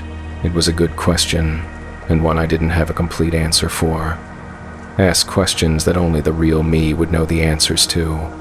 Like, what song do I sing when you're scared at night? "You are my sunshine," Emma said immediately. That's right. And if someone who looks like me doesn't know that song, then you know it's not really me. I hope these precautions are enough. I hope that whatever was living behind our house in Farmington is bound to that specific location and can't follow us. But I also know that skinwalkers are patient, intelligent, and adaptable. If this creature has truly chosen Emma as a target, it might not give up just because we moved away. That's why I'm sharing this story. Because there might be other parents out there whose children have made mysterious friends, who only appear when adults aren't watching. Parents who think their kids have imaginary friends, when in reality, something very real and very dangerous has been studying their families. Watch for the signs. Children who know things they shouldn't know, who have conversations with invisible companions, who start asking to go outside alone to visit their friends. Ask specific questions about these invisible friends. Real imaginary friends usually have names, consistent personalities, and details that make sense within a child's fantasy world. But creatures that are masquerading as imaginary friends often can't maintain consistent details, especially when pressed for specifics. And if your child claims their invisible friend is asking questions about your family's routines, your work schedule, or whether other adults live in your home, take it seriously. Those aren't the kinds of questions that come from a child's imagination. Trust your instincts. If something feels wrong, if your child's behavior changes in ways that concern you, don't let anyone convince you that you're being paranoid or overprotective, because sometimes the monsters our children see are real. Share this story with other parents, especially those living in rural areas where the wilderness comes close to civilization. The more people who know about these creatures, the harder it becomes for them to hunt our children. And remember, just because you can't see something doesn't mean it's not there. My cousin Emma was standing in the kitchen doorway at 3 a.m., soaking wet and covered in mud, asking if she could come inside. But Emma had drowned in Lake Mead 6 months ago, and when she smiled at me with those two bright yellow eyes, I could smell the stench of rotting fish and algae coming off her waterlogged clothes. Let me explain how I ended up face to face with something wearing my dead cousin's face in my childhood home, because this story doesn't make sense without understanding just how normal everything was supposed to be that weekend. My name is Jessica, and I was 23 when this happened, back home in rural Nevada for what should have been a quiet family gathering. My parents had inherited my grandfather's old ranch house after he passed, and they'd been slowly renovating it over the past year. The house sits about 40 miles outside of Las Vegas, surrounded by nothing but scrub desert and the occasional Joshua tree. I'd driven up from San Diego where I was finishing my master's degree in social work. The plan was simple: spend the weekend helping my parents sort through some of Grandpa's old things, maybe catch up with some relatives who were also coming by to claim family heirlooms. Nothing complicated, nothing stressful. Emma Torres had been my closest cousin growing up. We were born just 3 months apart, and our families lived close enough that we spent most summers together, exploring the desert around Grandpa's ranch, making up elaborate games, and sharing secrets the way only children can. When we hit our teens, we'd grown apart somewhat. Different schools, different friend groups, different interests, but we'd still text occasionally, and whenever there was a family gathering, we'd fall back into that easy familiarity that comes from shared childhood memories. Emma had always been the adventurous one. While I was content to read books under the old cottonwood tree by the house, she was climbing rocks, chasing lizards, and finding ways to get into trouble. She was fearless in a way that both impressed and worried the adults in our family. That fearlessness is what killed her. Last March, Emma had gone camping with some friends at Lake Mead. According to the police report, she decided to go for a late-night swim, despite the warnings about cold water and dangerous currents. Her friends tried to talk her out of it, but Emma, being Emma, she dove in anyway. They found her body 3 days later, caught in some underwater debris about 2 miles from where she'd gone in. The coroner said she'd probably hit her head on something and drowned, though they never found what might have caused the injury. I was devastated. Emma had been more than a cousin. She'd been like a sister, a best friend. I spoke at her funeral, sharing memories of our childhood adventures and trying to capture the essence of someone who lived life without fear or reservation. The funeral was in April. By October, I thought I'd started to process the grief, to accept that Emma was gone and wasn't coming back. I was wrong. I arrived at Grandpa's house on Friday evening, and my parents filled me in on who else was expected to visit over the weekend. My Aunt Maria, Emma's mother, was coming on Saturday. My uncle Roberto and his family were driving up from Phoenix. A few other relatives were planning to stop by at various points to go through Grandpa's collection of books, tools, and Native American artifacts. Friday night was quiet. Mom had made enchiladas, and we spent the evening going through boxes of old photographs, laughing at pictures of family members from decades past. We found several photos of Emma and me as kids, grinning at the camera with dirt on our faces and mischief in our eyes. "She would have loved being here for this," Mom said, looking at a picture of Emma holding up a horned lizard she'd caught. "She always said she wanted to buy this place from Grandpa someday. She would have turned it into some kind of adventure camp for kids," I said. "Remember how she always talked about teaching rock climbing and desert survival?" We spent a few more minutes reminiscing before Dad suggested we get some sleep. I was staying in Emma's old room, the one she'd used during summer visits when we were kids. Mom had asked if I minded, and I told her it was fine. I thought it might even be comforting, sleeping surrounded by memories of happier times. The room hadn't changed much since we were children. Twin beds separated by a small nightstand, a dresser that still bore the scars from when Emma had tried to carve her initials into the wood with a pocket knife, and windows that looked out over the desert toward the mountains. I fell asleep easily, lulled by the familiar sounds of the desert at night. The distant yip of coyotes, the rustle of wind through the sagebrush, the occasional hoot of an owl. I woke up around 2:30 a.m. to the sound of someone moving around outside the house. At first, I thought it might be my dad checking on something, or maybe one of the local coyotes getting into the garbage. But as I lay there listening, I realized the footsteps were too heavy and too deliberate to be an animal.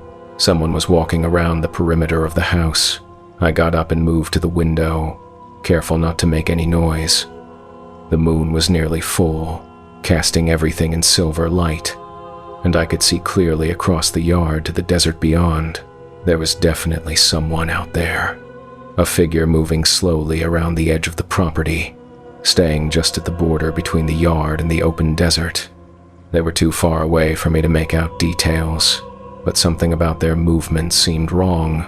They walked with a strange, jerky gait, like someone learning how to use their legs for the first time. I watched for about 10 minutes, trying to decide if I should wake my parents. The figure never came closer to the house, never tried to look in the windows or approach the doors. They just kept walking that slow circle around the property line, occasionally stopping to stand perfectly still for several minutes before resuming their patrol. Eventually, I convinced myself it was probably just someone from one of the neighboring ranches, maybe checking on livestock or looking for something they'd lost. I went back to bed and managed to fall asleep again. The next morning, I mentioned the incident to my parents over breakfast. "Probably old Pete from the Morrison Ranch," Dad said. "He's been known to wander a bit since his wife died. Getting a little senile, poor guy. We should check on him," Mom suggested. "Make sure he made it home okay." Dad called the Morrison place, but Pete answered the phone and confirmed he'd been home all night. When Dad described what I'd seen, Pete got quiet for a moment. "You said they were walking in circles around your property line?" Pete asked. Dad had put the call on speaker so I could hear both sides of the conversation. "That's what my daughter saw." "Why, Charlie? There's something you should know. I've been seeing strange things around here lately. Animals acting weird, tracks that don't make sense. Yesterday I found a dead coyote in my north pasture, but it wasn't killed by another animal. Looked like someone had, like someone had skinned it while it was still alive. The temperature in the kitchen seemed to drop 10 degrees. My parents exchanged a look that I couldn't interpret. "Pete, you should call the sheriff about that," Mom said. "Already did. Deputy came out and took a look, but he said it was probably just poachers or maybe some kids playing a prank. But Charlie, the tracks around that coyote weren't human. At least, they didn't start out human." After Pete hung up, I asked my parents what he'd meant about the tracks not starting out human. "It's probably nothing," Dad said, but he wouldn't meet my eyes. Pete's been under a lot of stress since Martha passed, but I could tell he was worried. Dad grew up in this area, and he knew the old stories that Pete was hinting at. Stories about things that could change their shape, wear different skins, walk between the world of animals and the world of men. My Aunt Maria arrived around noon, bringing with her a sadness that seemed to fill the entire house. Emma's death had hit her harder than anyone, and she looked like she'd aged 10 years in the 6 months since the funeral. We spent the afternoon going through some of Grandpa's things, but my heart wasn't in it. I kept thinking about the figure I'd seen the night before, and about Pete's story of the skinned coyote. Around 5 p.m., my Uncle Roberto and his family arrived from Phoenix. His kids, my younger cousins Miguel and Sofia, immediately started exploring the house, excited to be somewhere new with space to run around. We had a big family dinner that evening, and for a few hours, it almost felt normal, almost like the kind of gathering we used to have when Grandpa was alive, when Emma would be sitting next to me, making jokes and planning some new adventure. But as the sun went down and the desert began to cool, that feeling of normalcy started to fade. Miguel came running in from outside, claiming he'd seen someone standing by the old windmill at the edge of the property. It looked like a girl, he said. She was just standing there, watching the house. Uncle Roberto went outside to check, but he didn't find anyone. When he came back in, he was frowning. "There are footprints out there," he said quietly to Dad. "Fresh ones, leading from the desert right up to the windmill. Could be hikers," Dad suggested, but his voice lacked conviction. "Charlie, these tracks, they're strange. They start out looking like animal prints, but by the time they reach the windmill, they look human." The adults tried to keep their conversation quiet, but I could hear the worry in their voices. Something was out there in the desert, something that left tracks that changed from animal to human, and it was getting closer to the house. We locked all the doors and windows that night, and Dad got his rifle out of the closet. He said it was just a precaution, but I could see the fear in his eyes. I couldn't sleep. Every sound from outside made me tense up, wondering if that figure from the night before had returned. Around midnight, Sophia started crying in the room next to mine, claiming she'd seen a face at her window. Aunt Maria went to comfort her, but when she looked outside, there was no one there. At 2:30 a.m., I was still wide awake when I heard the footsteps again.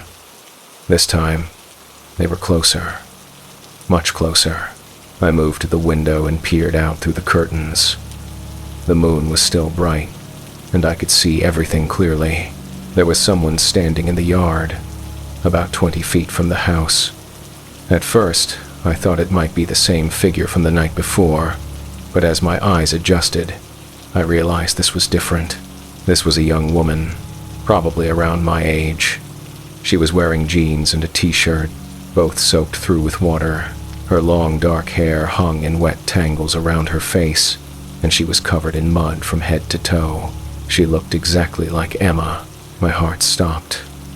I stared at the figure in the yard, trying to process what I was seeing. It couldn't be Emma.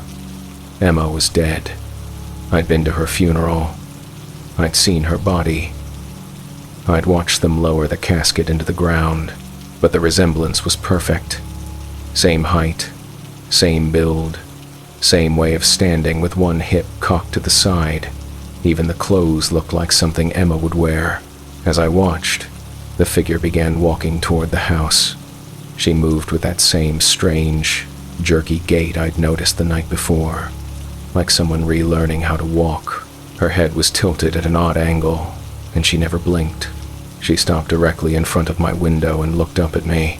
The face was Emma's face, but the eyes were wrong. They glowed with a yellow light, like an animal's eyes caught in headlights. And when she smiled, I could see that her teeth were too sharp, too pointed.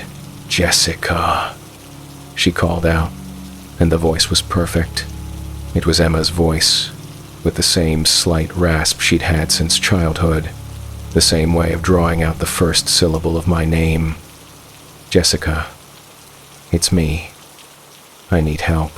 I backed away from the window, my heart pounding so hard I thought it might burst.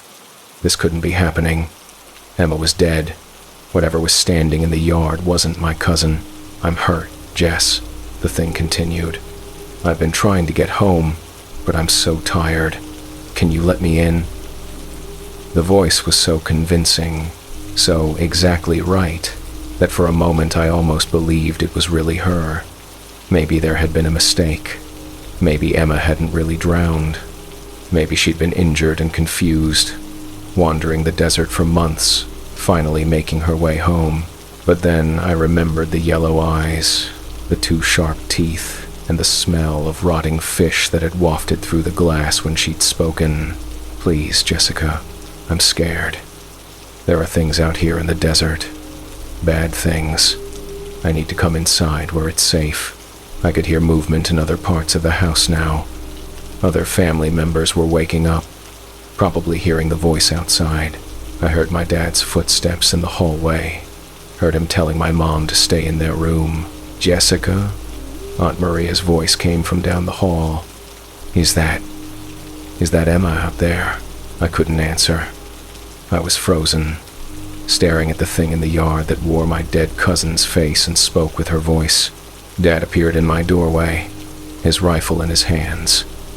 He looked out the window and went completely white. Dios mio, he whispered. It looks exactly like her.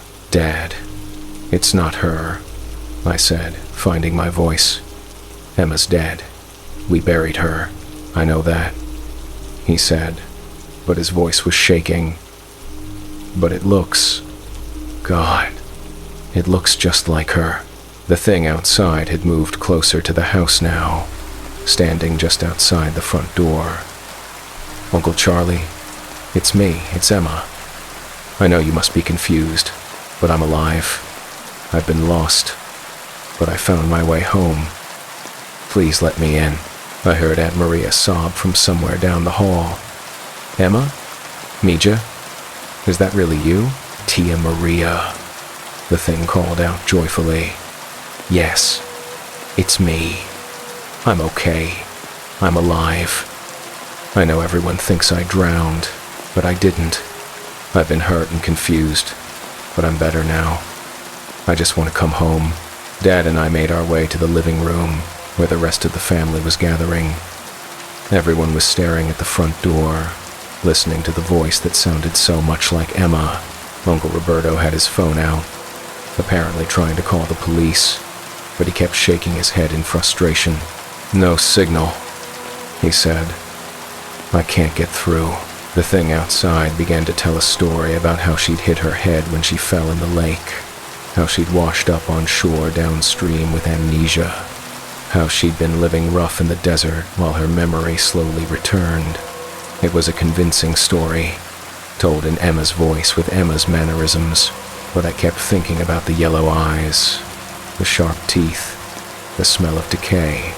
If you're really Emma, I called out through the door. What was the name of the secret place we used to play when we were kids? There was a pause, a long pause. The cave by the big rock. The thing finally answered. Wrong. Our secret place had been the old mining tunnel about a mile from the house. We called it the Crystal Cave because of the way the walls sparkled when you shined a flashlight on them. That's not right, I said loudly enough for everyone to hear. I'm confused, Jessica. I hit my head, remember? I don't remember everything clearly yet, but the damage was done. The spell was broken. Whatever this thing was, it didn't have Emma's memories. It only had her appearance and her voice. Dad seemed to understand what was happening. He moved to the window and peered out at the creature. You're not Emma, he said firmly. Emma's dead. Whatever you are, you need to leave our property. The thing's demeanor changed instantly. The sad, pleading tone disappeared, replaced by something cold and predatory. You're making a mistake, Uncle Charlie. I am Emma. I'm your niece, and I'm hurt and scared. If you don't let me in, something terrible might happen to me out here. Leave, Dad repeated. Now. The creature was silent for several long minutes. Then it began to laugh, and the sound was nothing like Emma's laugh. It was harsh and guttural, like the sound a coyote makes when it's tearing into prey. "Fine," it said, and now the voice was changing, becoming deeper and more resonant. "But you should know, I'm not the only one. There are others out here, others who wear the faces of your loved ones, and some of them are much better at this game than I am." Through the window, I could see the thing beginning to change. Its human shape was melting away, becoming something that walked on 4 legs, something with fur and fangs and those terrible yellow eyes. "We know where you live," it said as it completed its transformation into something that looked like a coyote but was far too large. "We know your faces, your voices, your secrets, and we're patient. We can wait." The creature turned and trotted into the desert, disappearing into the shadows between the Joshua trees. We didn't sleep for the rest of the night. Dad and Uncle Roberto took turns standing watch while the rest of us huddled together in the living room, jumping at every sound from outside. When the sun finally came up, we found tracks in the yard, the same kind Pete had described, starting out as coyote prints near the desert but becoming human footprints closer to the house. We left that morning, all of us piling into our cars and driving back to the city without even finishing the task that had brought us together. None of us wanted to spend another night in that house, not knowing what might come walking out of the desert wearing a familiar face.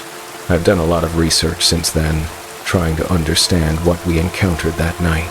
The more I learn about skinwalkers and similar creatures from Native American traditions, the more convinced I become that what visited us wasn't just some random monster.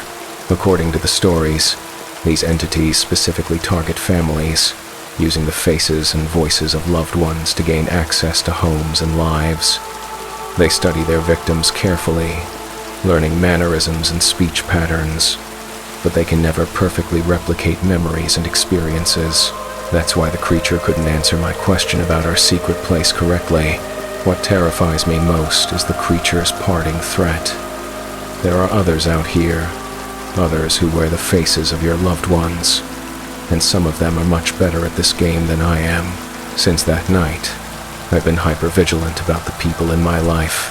Every time someone acts slightly off, every time a family member's voice sounds different on the phone, every time I see someone who looks familiar but can't quite place them, I wonder if I'm looking at another one of these things. Last month, I got a call from someone claiming to be Emma. The voice was perfect, more convincing than the creature at the ranch house. She said she'd been in a coma for months, that everyone thought she was dead, but she was actually recovering in a hospital in Colorado. She wanted to meet me, to explain what had really happened at Lake Mead. I hung up immediately and blocked the number. 3 weeks later, I saw Emma at a coffee shop in San Diego. She was sitting at a corner table, looking exactly like she had when she was alive, wearing clothes I remembered from her closet.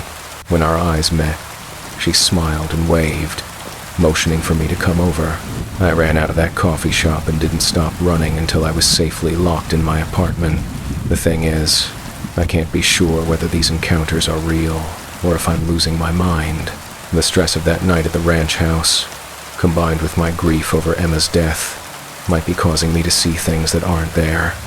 But the alternative, that there really are creatures out there wearing my dead cousin's face, is almost too horrible to contemplate. I've started carrying sage with me everywhere I go, a habit I picked up from reading about traditional protections against skinwalkers. I've also learned to ask specific questions that only the real person would know, testing anyone who seems even slightly off. But the worst part is the isolation. How do you explain to people that you can't trust your own perceptions anymore? That every family gathering fills you with dread because you're watching for signs that someone might not be who they claim to be? My Aunt Maria has been calling me regularly, worried because I've been avoiding family events. She thinks I'm having trouble processing Emma's death, and she's not wrong. But how can I tell her that I'm avoiding family gatherings because I'm terrified that one day I'll show up and find Emma sitting at the dinner table, acting like she never died? The creature was right about one thing. They are patient. They can wait. And sometimes, in my darker moments, I wonder if they're waiting for me to lower my guard, to start believing that maybe what I saw that night was just a grief-induced hallucination, because if I ever stop being vigilant, if I ever let myself believe that the danger has passed, that's when they'll strike. That's when one of them will show up wearing Emma's face, with her voice and her mannerisms perfected through months or years of observation, and this time, I might not be able to tell the difference. The thought that keeps me awake at night is this: what if they've already replaced someone in my family? What if one of the people I love and trust is actually one of these creatures, waiting for the right moment to reveal its true nature? What if Emma really is alive somewhere, and the thing we buried 6 months ago is just wearing her face? I don't know how to live with these questions, but I know I have to keep asking them, because the moment I stop being suspicious, the moment I start trusting blindly again, is the moment they win. If you've read this story, if you understand the fear that now governs my daily life, then maybe you can help me spread the word. Watch for the signs. Question things that seem slightly off. Test people with specific memories that only they would know. And if someone you love who's supposed to be dead shows up at your door in the middle of the night, asking to come inside, don't let them in, no matter how convincing they seem, no matter how much you want to believe it's really them, because sometimes the dead should stay dead. Share this story with others who need to know. The more people who understand the danger, the harder it becomes for these creatures to hide among us. Stay vigilant, stay suspicious, and remember, just because someone looks like your loved one doesn't mean they are your loved one. My grandfather hired a new ranch hand last week who said his name was Joe and claimed to have experience with cattle, but the horses refuse to go near him. The dogs won't stop howling when he's around, and last night I caught him crouched behind the barn, eating something raw while his eyes reflected the moonlight like a coyote's. Let me tell you about the 2 weeks that taught me why my Navajo grandmother always warned me to watch for the signs, and why some people who show up looking for work shouldn't be trusted no matter how desperate you are for help. My name is Michael, and I'm 19 years old. I work on my grandfather's cattle ranch outside Shiprock, New Mexico, about 20 miles from the Arizona border. It's hard work, but I love being outdoors and working with animals, and my grandfather has been teaching me everything he knows about ranching since I was old enough to ride a horse. My grandfather, Robert Yazzie, is 72 and has been running cattle on the same land for 45 years. He's tough as leather and twice as stubborn, but he's also getting older, and the physical demands of ranch work are starting to wear on him. That's why he decided to hire some help. We've been managing the ranch with just the two of us for the past few years, ever since my father moved to Phoenix for a job with the city. It was enough when I was in high school and could only work part-time, but now that I'd graduated and was working full-time, we needed an extra pair of hands to handle all the daily tasks. Grandpa put the word out through the local community that we were looking for an experienced ranch hand, someone who knew cattle, could handle horses, and wasn't afraid of hard work in all kinds of weather. The pay wasn't great, but we offered room and board in the small trailer behind the main house. For 2 weeks, we didn't get any responses. Then, last Monday morning, a man showed up at our front door asking about the job. He said his name was Joe Smith, which should have been my first red flag. In an area where most people have distinctly Native American or Hispanic surnames, Joe Smith sounded like the kind of generic name someone would make up if they didn't want to reveal their real identity, but we needed help desperately. The fall roundup was coming, and we had 300 head of cattle scattered across 1,500 acres of rough terrain. Without a third person, we'd never get them all gathered and sorted before winter. Joe seemed to know what he was talking about when Grandpa questioned him about cattle management and ranch work. He was probably in his 40s, with graying hair and weathered skin that suggested he'd spent a lot of time outdoors. He was tall and lean, with the kind of wiry build that comes from physical labor. When Grandpa asked about his previous experience, Joe mentioned working on ranches in Colorado and Wyoming, but he was vague about specific details. He didn't have references with him, claiming his last employer had retired and moved away without leaving contact information. "I can do the work," he said in a gravelly voice that seemed to come from deep in his chest. That's all that should matter. Something about his voice bothered me, but I couldn't put my finger on what it was. Maybe it was the way certain words seemed to have too many consonants, like he was speaking around teeth that didn't quite fit right in his mouth. Grandpa was skeptical, but we were facing the fall roundup and desperately needed help. He decided to give Joe a trial period, 1 week to prove he could handle the job, with the understanding that if things didn't work out, he'd have to move on. Joe moved into the trailer that afternoon, bringing with him nothing but a beat-up duffel bag and a strong smell that I couldn't quite identify. It wasn't just unwashed clothes. There was something wild and musky underneath, like the scent you might catch downwind from a pack of coyotes. The problem started immediately. Our horses, who are normally calm and friendly around people, refused to let Joe near them. When he tried to approach the corral, they would crowd to the far side, snorting and pawing the ground nervously. Our oldest mare, Sage, actually reared up when Joe got within 10 feet of her, something I'd never seen her do in the 12 years we'd owned her. "They'll get used to me," Joe said when Grandpa commented on the horse's behavior. "Some animals take time to warm up to new people, but horses are generally good judges of character, and their unanimous rejection of Joe troubled me. These were animals that had been around dozens of ranch hands, veterinarians, and visitors over the years. They'd never reacted this way to anyone. The dogs were even worse. We have 3 ranch dogs, 2 border collies named Rex and Bella, and an older mutt named Charlie who'd been with us for 8 years. All 3 dogs started acting strangely the moment Joe arrived. They wouldn't go near him, but they also wouldn't stop watching him. They would position themselves where they could keep an eye on him at all times, and whenever he moved around the ranch, at least one dog would follow at a distance, hackles raised and ready to bark an alarm. At night, the dogs became almost impossible to manage. They would howl and whine from sunset until dawn, keeping us awake and making the horses even more nervous. Charlie, who normally slept on the porch, started trying to get into the house every night, scratching at the door and whimpering like something was hunting him. "What's got into these animals?"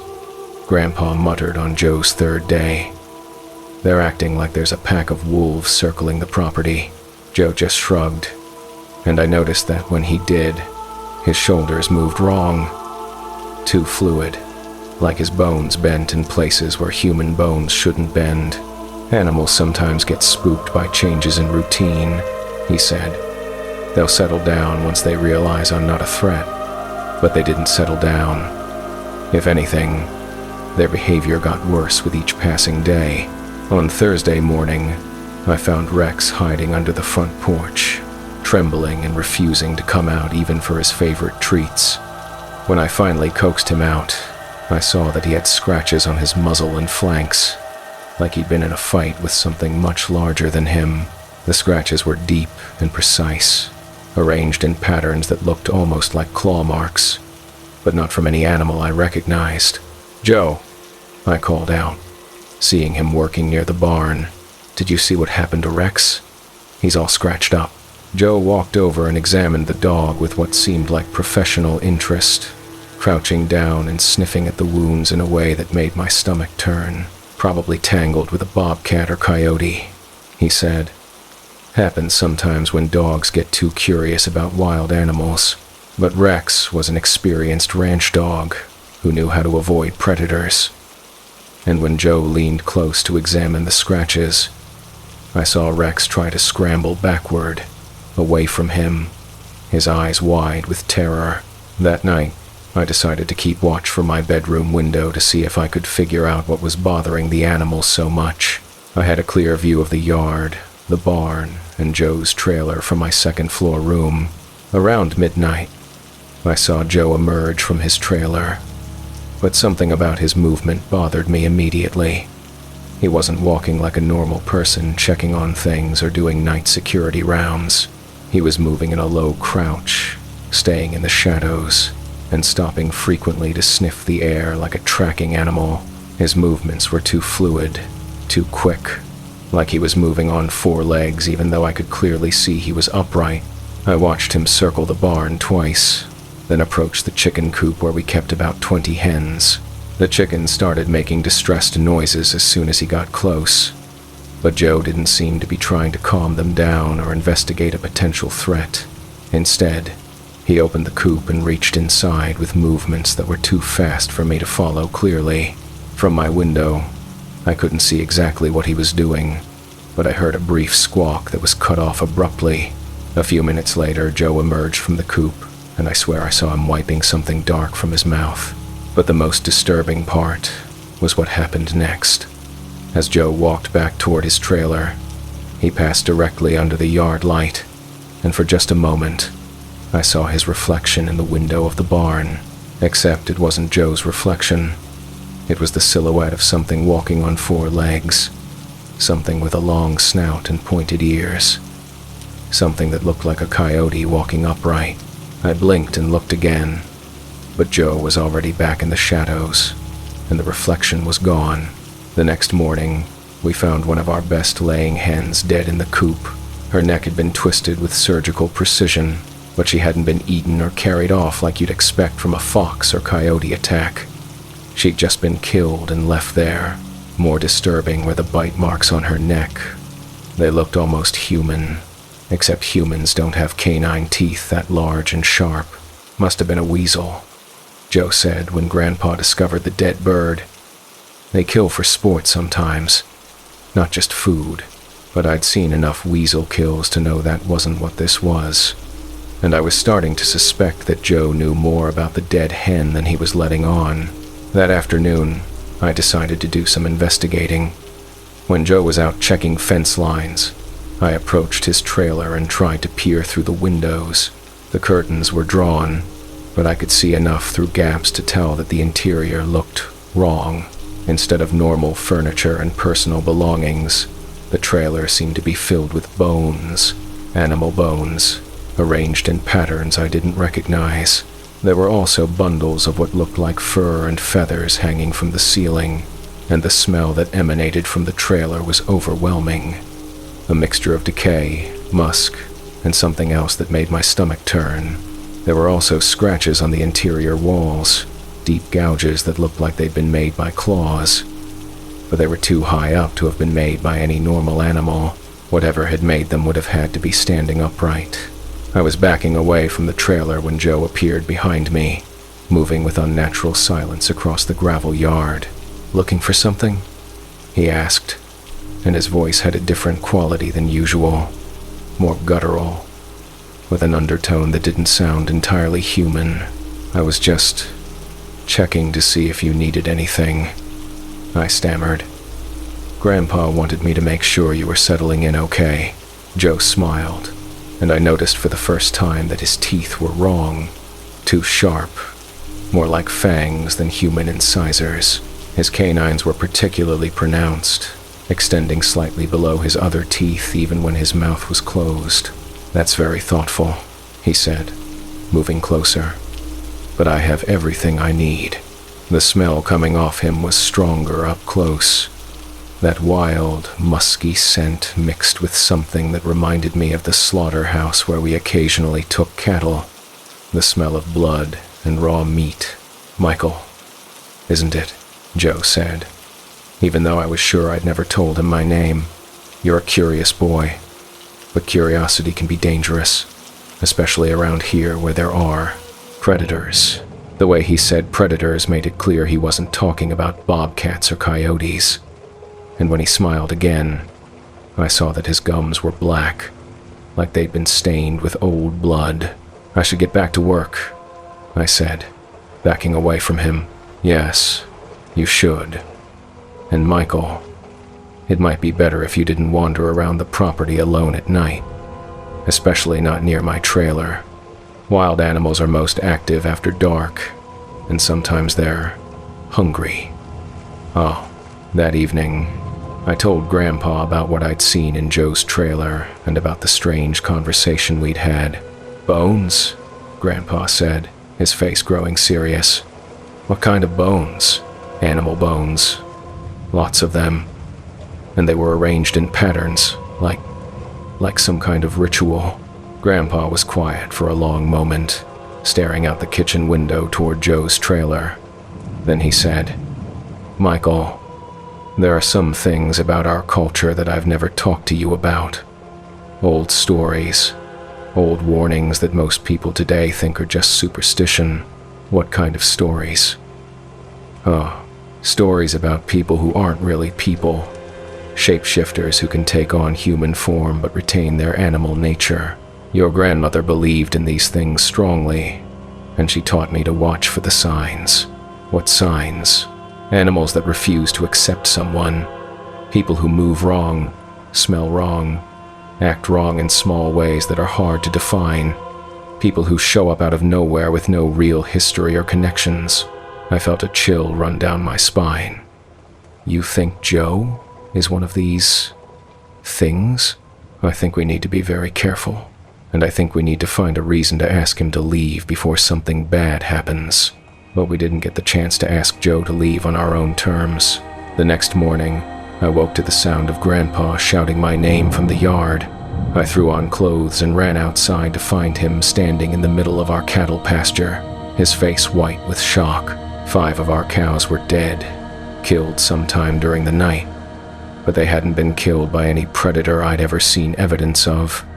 Their throats had been torn out with incredible violence, and there were claw marks on their flanks that looked almost like handprints. If handprints could be made by someone with claws instead of fingernails. But the cows hadn't been eaten. Like the chicken, they'd been killed and left behind, as if the killing itself had been the point rather than feeding. The most disturbing part was the tracks around the bodies.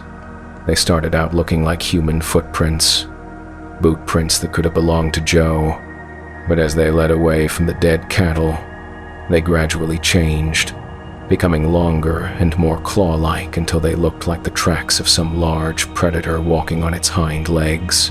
This wasn't done by a normal predator, Grandpa said as we examined the carnage. No wolf or mountain lion kills like this. This is something else. That's when we noticed that Joe's trailer was empty. The door was standing open, and when we looked inside, we found it completely cleaned out. No bones, no bundles of fur, no personal belongings, just the lingering smell of decay and those deep claw marks on the walls. Joe was gone, and he'd taken whatever he really was with him. We reported the dead cattle to the local sheriff, claiming they'd been killed by an unknown predator. The sheriff took a report and promised to keep an eye out for dangerous wildlife in the area, but I could tell he was skeptical about our description of the attack. That evening, Grandpa called his brother Thomas, who lived on the reservation and was considered an elder in traditional matters. I need to ask you about something, Grandpa said in Navajo, not realizing I understood enough of the language to follow most of the conversation. He described Joe's arrival, the animal's behavior, and the way the cattle had been killed.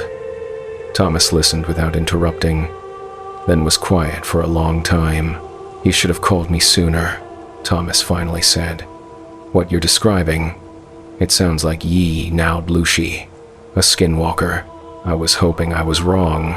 The animals knew. They always know. And the way it killed your cattle, that's not hunting behavior. That's marking territory, showing dominance. What should we do now? You need to have the property blessed, and you need to be very careful for the next few weeks. Sometimes they come back." Grandpa hung up and turned to me. "We're going to have your great-uncle perform a cleansing ceremony this weekend. And until then, we don't work alone, and we don't go out after dark. Do you really think Joe was a skinwalker? I think your grandmother always said that when the animals try to warn you about someone, you should listen. And I think we should have listened sooner." That weekend, Thomas came to the ranch with 2 other elders, and they performed a blessing ceremony that lasted most of the day. They burned sage and cedar, sang traditional songs, and buried protective items at the corners of our property. This should keep it away. Thomas told us when they finished. "But you need to be vigilant. Skinwalkers are patient creatures, and they hold grudges. For the next month, everything seemed normal. The animals returned to their usual behavior. The dogs stopped howling at night, and the horses went back to being calm and friendly. We hired a new ranch hand, a local man with good references who'd worked for several families in the area. The animals accepted him immediately, but I never forgot the lessons I learned during those 2 weeks with Joe. I learned to pay attention when animals act strangely around people. I learned that some folks who show up looking for work might be hunting for something other than employment. And I learned that the old stories my grandmother used to tell weren't just entertainment. They were warnings about real dangers that still exist in the world. 3 months later, I heard through the local community that another ranch about 50 miles south had hired a drifter who called himself John Jones. The description matched Joe perfectly, and within a week of his arrival, their livestock started dying under mysterious circumstances. I called the ranch owner and told him about our experience, but he dismissed my concerns as superstition and refused to take action against his new employee. 2 weeks later, the ranch owner himself disappeared. His truck was found abandoned on a back road, with claw marks on the seats and blood on the steering wheel. The man they'd hired as John Jones was never seen again. I've since learned that this pattern repeats itself across the Southwest. Drifters with generic names and no real history show up at isolated ranches looking for work. Animals react badly to them. Livestock starts dying in unnatural ways. And sometimes, people disappear. The ranchers who listen to their animals' warnings usually survive these encounters. The ones who dismiss the signs as coincidence or superstition often don't. That's why I'm sharing this story. Because if you're living or working in rural areas of the Southwest, especially near reservation lands, you need to know about the dangers that still exist out there. Watch for the signs. People who show up out of nowhere with no references or verifiable history. People who smell wrong, move wrong, or make animals nervous. People whose teeth are too sharp, whose eyes reflect light when they shouldn't, whose footprints sometimes look more like animal tracks. And most importantly, listen to your animals. They can sense predators that we can't detect with our human senses. When horses refuse to approach someone, when dogs won't stop howling, when cattle won't settle down in someone's presence. Pay attention, because sometimes the person you hire to help protect your livestock is actually the thing that's been hunting them. Share this story with other ranchers and rural families. The more people who know about these creatures, the harder it becomes for them to find isolated victims. And remember, not everyone who claims to be looking for honest work is actually human. The new counselor at Roosevelt Elementary looked exactly like my colleague Jennifer, who'd been killed in a car accident 3 weeks earlier. But when I confronted her about impossible details she knew about our students, she smiled with teeth too sharp for any human mouth and asked me in Jennifer's voice if I'd like to join her for lunch in the desert. I need to tell you about the week that taught me why children sometimes know things adults refuse to see, and why we should listen when they tell us someone isn't who they're supposed to be. My name is Linda, and I'm 42 years old. I've been working as a teacher at Roosevelt Elementary School in Gallup, New Mexico for 15 years. It's a small school that serves mostly Navajo students from the surrounding reservation communities, and I've grown to love both the kids and the tight-knit community that surrounds them. 3 weeks ago, our school lost someone very important. Jennifer Yazzie had been our guidance counselor for 8 years, and she was beloved by students, staff, and families alike. Jennifer was Navajo herself, which made her particularly effective at connecting with our student population and understanding the cultural context of their lives. Jennifer died in a single-car accident on Highway 550 while driving home from a late parent conference. Her car hit a patch of ice and skidded off the road into a ravine. She was found the next morning by a highway patrol officer, and the medical examiner said she died instantly on impact. The entire school community was devastated. Jennifer had been more than just a counselor. She was a mentor to struggling students, a liaison between the school and tribal families, and a friend to everyone who worked with her. Her funeral was one of the largest the area had seen in years, with hundreds of people coming to pay their respects.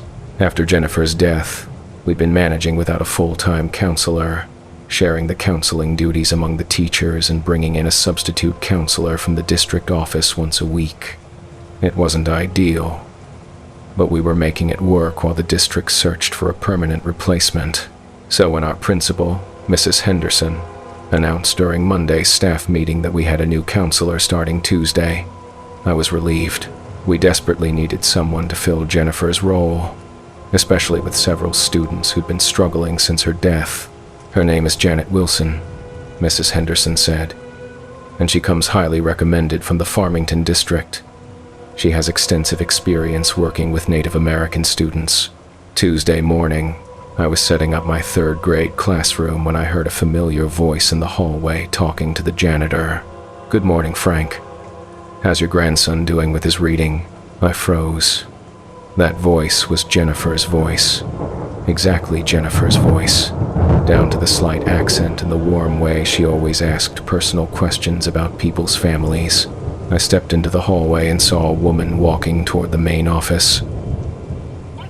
From behind, she looked exactly like Jennifer. Same height, same build, same long black hair pulled back in the practical ponytail Jennifer always wore. She was even wearing the same style of clothes Jennifer preferred. Dark slacks and a colorful blouse. "Excuse me," I called out. The woman turned around, and my heart stopped. It was Jennifer's face. Not similar to Jennifer's face. Not someone who looked like Jennifer. It was Jennifer's exact face, down to the small scar on her chin from a childhood accident, and the tiny mole near her left ear. "Good morning," she said with Jennifer's voice and Jennifer's smile. "You must be Linda.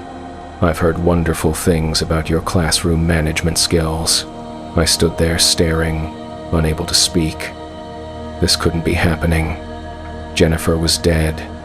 I'd been to her funeral, seen her body in the casket, watched them lower her into the ground. "I'm Janet Wilson, the new counselor," she continued, extending her hand. "I'm looking forward to working with you." I shook her hand automatically, and her skin felt cold. Not just cool, actually cold. Like she'd been standing outside in winter weather. You look exactly like someone I used to know," I managed to say. "Really? I get that sometimes. I guess I have one of those faces." She laughed, and it was Jennifer's laugh. The same warm chuckle that had brightened so many difficult days. "Janet, could I speak with you privately for a moment?" "Of course. My office." She led me to what had been Jennifer's office, and I was shocked to see that it looked exactly the same. Same furniture arrangement, same decorations on the walls, same family photos on the desk, even the same coffee mug that Jennifer had used every day. "How did you get Jennifer's things?" I asked. "Jennifer? I'm sorry, I don't know who you're referring to." "These are my things. I brought them from my previous position."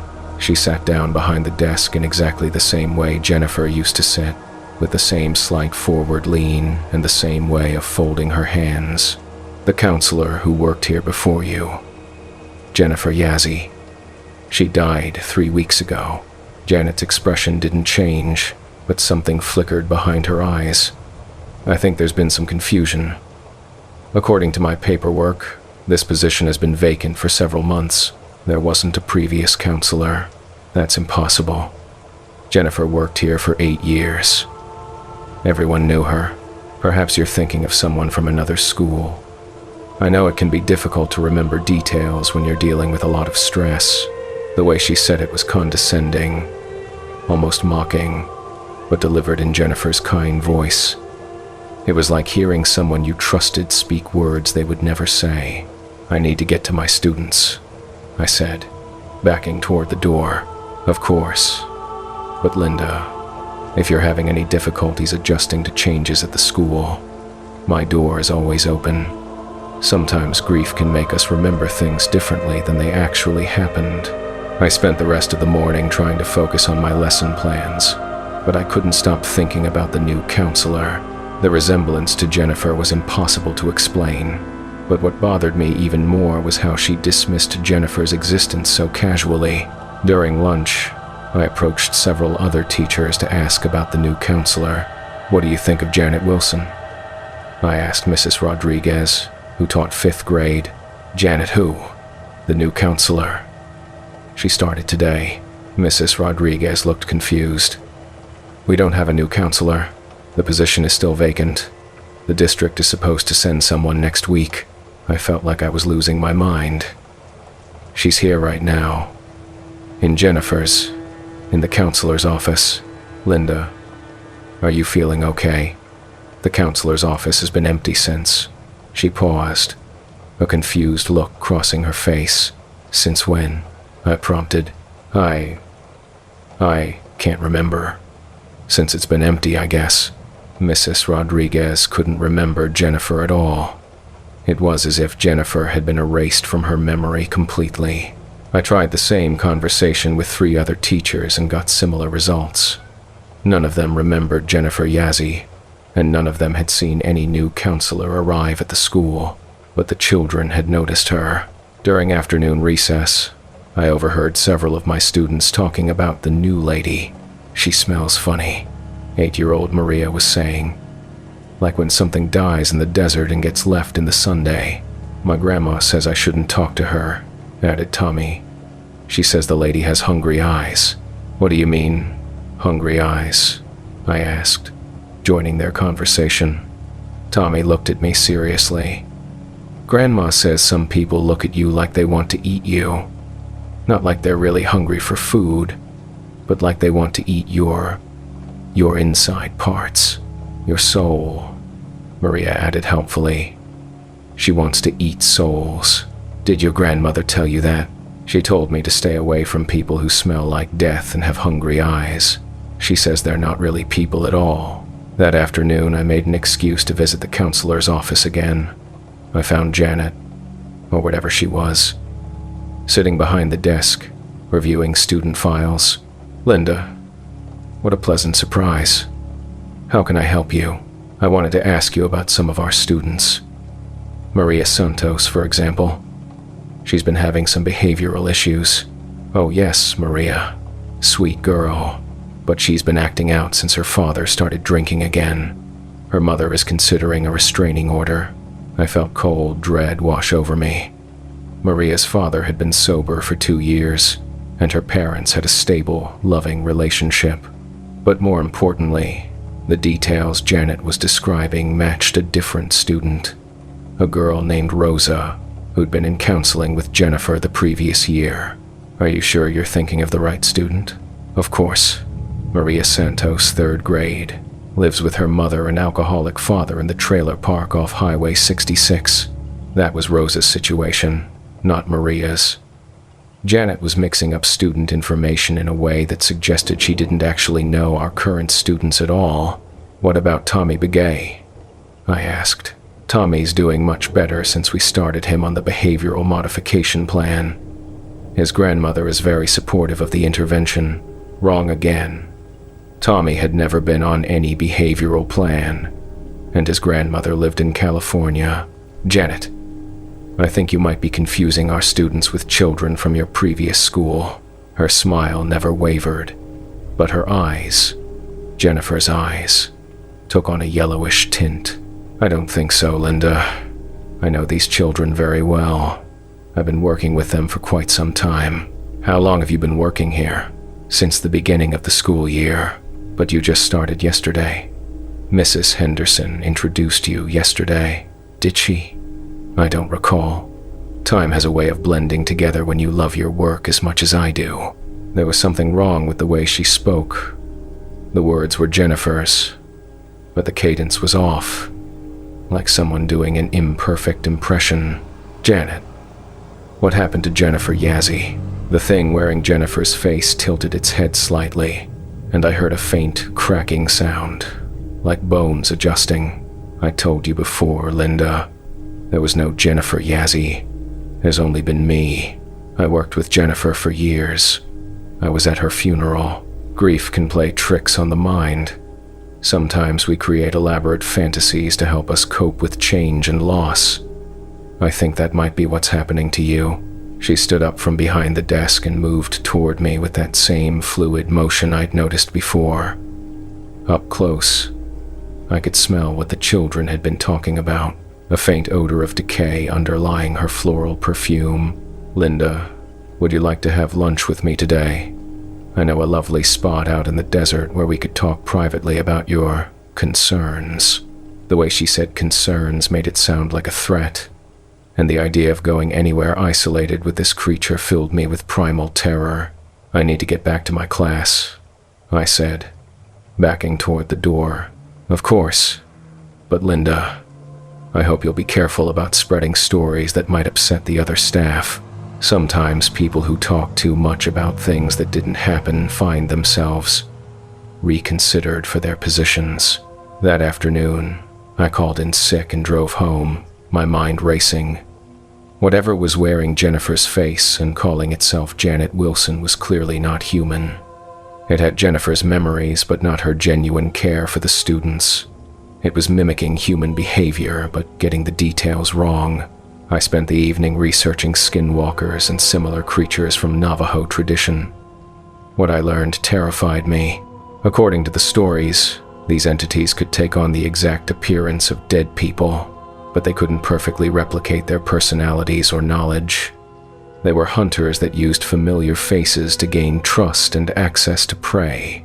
The fact that only I seemed to remember Jennifer suggested that the creature had some kind of supernatural influence over human memory.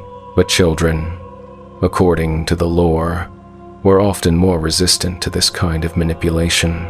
Wednesday morning, I returned to school with a plan. If this creature was targeting our students, I had to find a way to protect them. I started by talking to the children individually, asking them what they thought about the new counselor. The responses were universally negative. "She makes my stomach feel sick," said one student. "She asks too many questions about where I live," said another. "My mom told me never to be alone with her," said a third. Several students mentioned that their grandparents had specifically warned them about the new counselor, describing her as not right or dangerous. During lunch, I overheard Janet talking to Mrs. Henderson about scheduling individual counseling sessions with several students, all children who came from families known to be traditional in their beliefs. "I think these particular students would benefit from some one-on-one attention," Janet was saying. "Perhaps we could arrange for them to spend some time with me after school hours." "That's a wonderful idea," Mrs. Henderson replied. "I'll send notes home to their parents today." I realized with growing horror that the creature was systematically targeting the children who were most likely to recognize what it was. It wanted to isolate them, to remove the witnesses who could see through its disguise. That afternoon, I made a decision that could have cost me my job. I started calling the parents of the targeted students, warning them not to allow their children to participate in after-school counseling sessions. "I can't explain why over the phone," I told each parent, "but please trust me. Don't let your child be alone with the new counselor. There's something wrong with her." Most of the parents I called were receptive to my warnings, especially when I mentioned that their own children had expressed discomfort about the woman. Traditional Navajo families take their children's instincts about supernatural threats very seriously. Thursday morning, Janet confronted me about the phone calls. "Linda, I understand you've been contacting parents about my counseling program." "That's right. Mrs. Henderson is very disappointed. She's asked me to speak with you about appropriate professional boundaries." We were standing in the hallway, but I noticed that none of the other staff members seemed to see or hear our conversation. It was as if we existed in a bubble of isolation.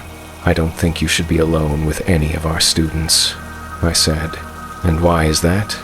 "Because you're not human." Jennifer's face, smiled, but the expression was all wrong. Too wide, showing too many teeth. and those teeth were sharper than human teeth should be. That's a very serious accusation, Linda. I think you might be having some kind of breakdown. Stress-related psychosis, perhaps. It would be unfortunate if you had to be removed from your position. Are you threatening me? I'm trying to help you understand the consequences of spreading harmful rumors. The children need stability, not confusion from adults who can't distinguish reality from fantasy. She moved closer, and I caught a stronger whiff of that decay smell, this close. I could also see that her eyes reflected light differently than human eyes should, with a yellowish gleam that made me think of predator animals in the dark. I know what you are, I said quietly. Do you? Then you know that I always get what I want. And what I want are those children, their energy, their life force, their innocence. One way or another, I'll have access to them. She leaned in close enough that I could feel her cold breath on my ear. And if you continue to interfere with my work, Linda, I might decide that you'd make a suitable substitute. Adults have less life force than children, but they can still sustain me for a while. I spent the rest of Thursday trying to figure out how to expose the creature without ending up in a psychiatric ward. The problem was that everyone except me seemed to have no memory of Jennifer, and everyone except the children seemed to accept Janet as normal.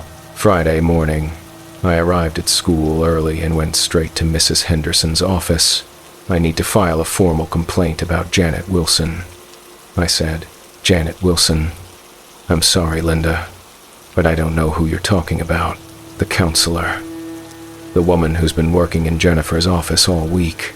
Mrs. Henderson looked at me with genuine concern. Linda, we don't have a counselor. That position is still vacant. Are you feeling all right? She's been here all week. You've talked to her. I think you might be under too much stress. Why don't you take a personal day and see your doctor? I realized that the creature's influence over human memory was even stronger than I'd thought. It could make people forget not just Jennifer, but its own presence as well. The only ones who remained aware of its existence were the children and me. That afternoon, I gathered the children whose parents I'd called and spoke to them as a group during recess. I need you all to listen very carefully, I said.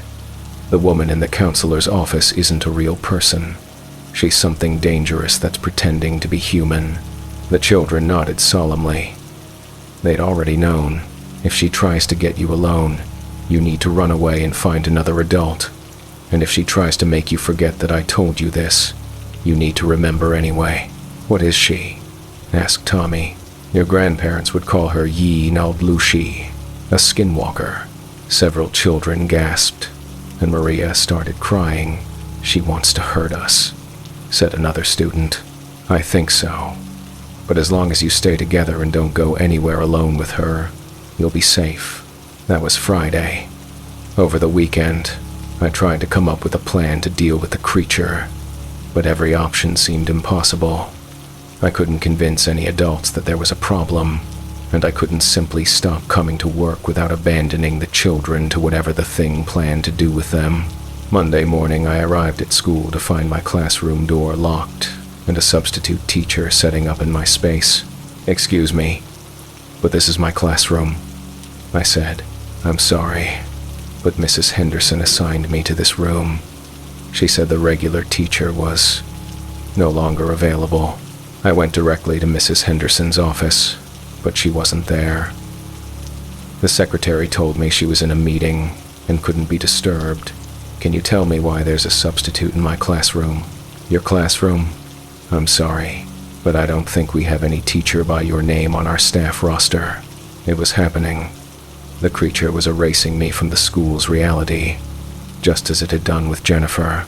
Soon, no one would remember that I'd ever worked there, and the children would be completely defenseless.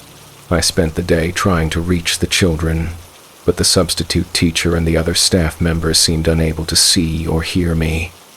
It was as if I was becoming invisible, fading from their reality, but the children could still see me. During lunch, I managed to speak with Tommy and Maria in the hallway. Miss Linda, Tommy whispered. Everyone forgot about you. The grown-ups can't see you anymore. I know. The Skinwalker is making me disappear, just like she did with Miss Jennifer. What do we do? Maria asked, tears in her eyes. You have to tell your parents and grandparents what's happening. The traditional people will know how to deal with this creature, but you have to do it today, before she makes you forget, too. We will. Tommy promised. My grandpa knows about these things. That was the last conversation I had at Roosevelt Elementary School.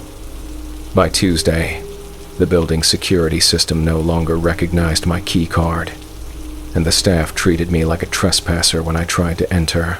I drove home knowing that I'd failed to protect the children from the creature wearing Jennifer's face, but the children saved themselves. 3 days later, I read in the local newspaper that Roosevelt Elementary had been temporarily closed due to what officials called a gas leak. But I learned the real story from Maria's grandmother, who called me after she found my number in Maria's backpack. The children told us about the Skinwalker. She said, several families got together and performed a cleansing ceremony at the school. We found the creature's real form hiding in the basement, something that had been feeding on the building's energy and the memories of the people inside it. What happened to it? It's gone, vanished back to whatever place it came from. The building will need to be blessed and purified before the children can return safely. And Jennifer? The real Jennifer? The creature had been wearing her face since shortly after her death, using her identity to gain access to the school. But Jennifer's spirit has been released now. She can rest. The school reopened 2 weeks later with a new counselor, a man in his 50s who had no resemblance to Jennifer at all. I applied for my old position, but the district had no record of me ever working there. I'm now teaching at a school in Farmington, where I've started over with a new identity and new colleagues who have no memory of my previous work. But I've also become an advocate for listening to children when they tell us something is wrong, especially in communities where traditional knowledge about supernatural threats is still respected, because I learned that children often know things adults refuse to see. They can recognize predators that hide behind familiar faces, sense dangers that grown-ups dismiss as imagination, and preserve truth even when supernatural forces try to erase it. If your child tells you someone isn't who they claim to be, listen to them. If they say a teacher or counselor or family friend makes them uncomfortable in ways they can't explain, believe them. And if they tell you someone smells like death, or has hungry eyes, or moves wrong when they think no one is watching, take it seriously, because sometimes the monsters our children fear are real, and the only thing standing between them and those monsters is our willingness to trust what they're trying to tell us. Share this story with other parents and teachers. The more people who know about these creatures, the harder it becomes for them to hunt our children. And remember, just because an adult can't see or remember something doesn't mean it isn't there. Sometimes the smallest voices carry the most important warnings.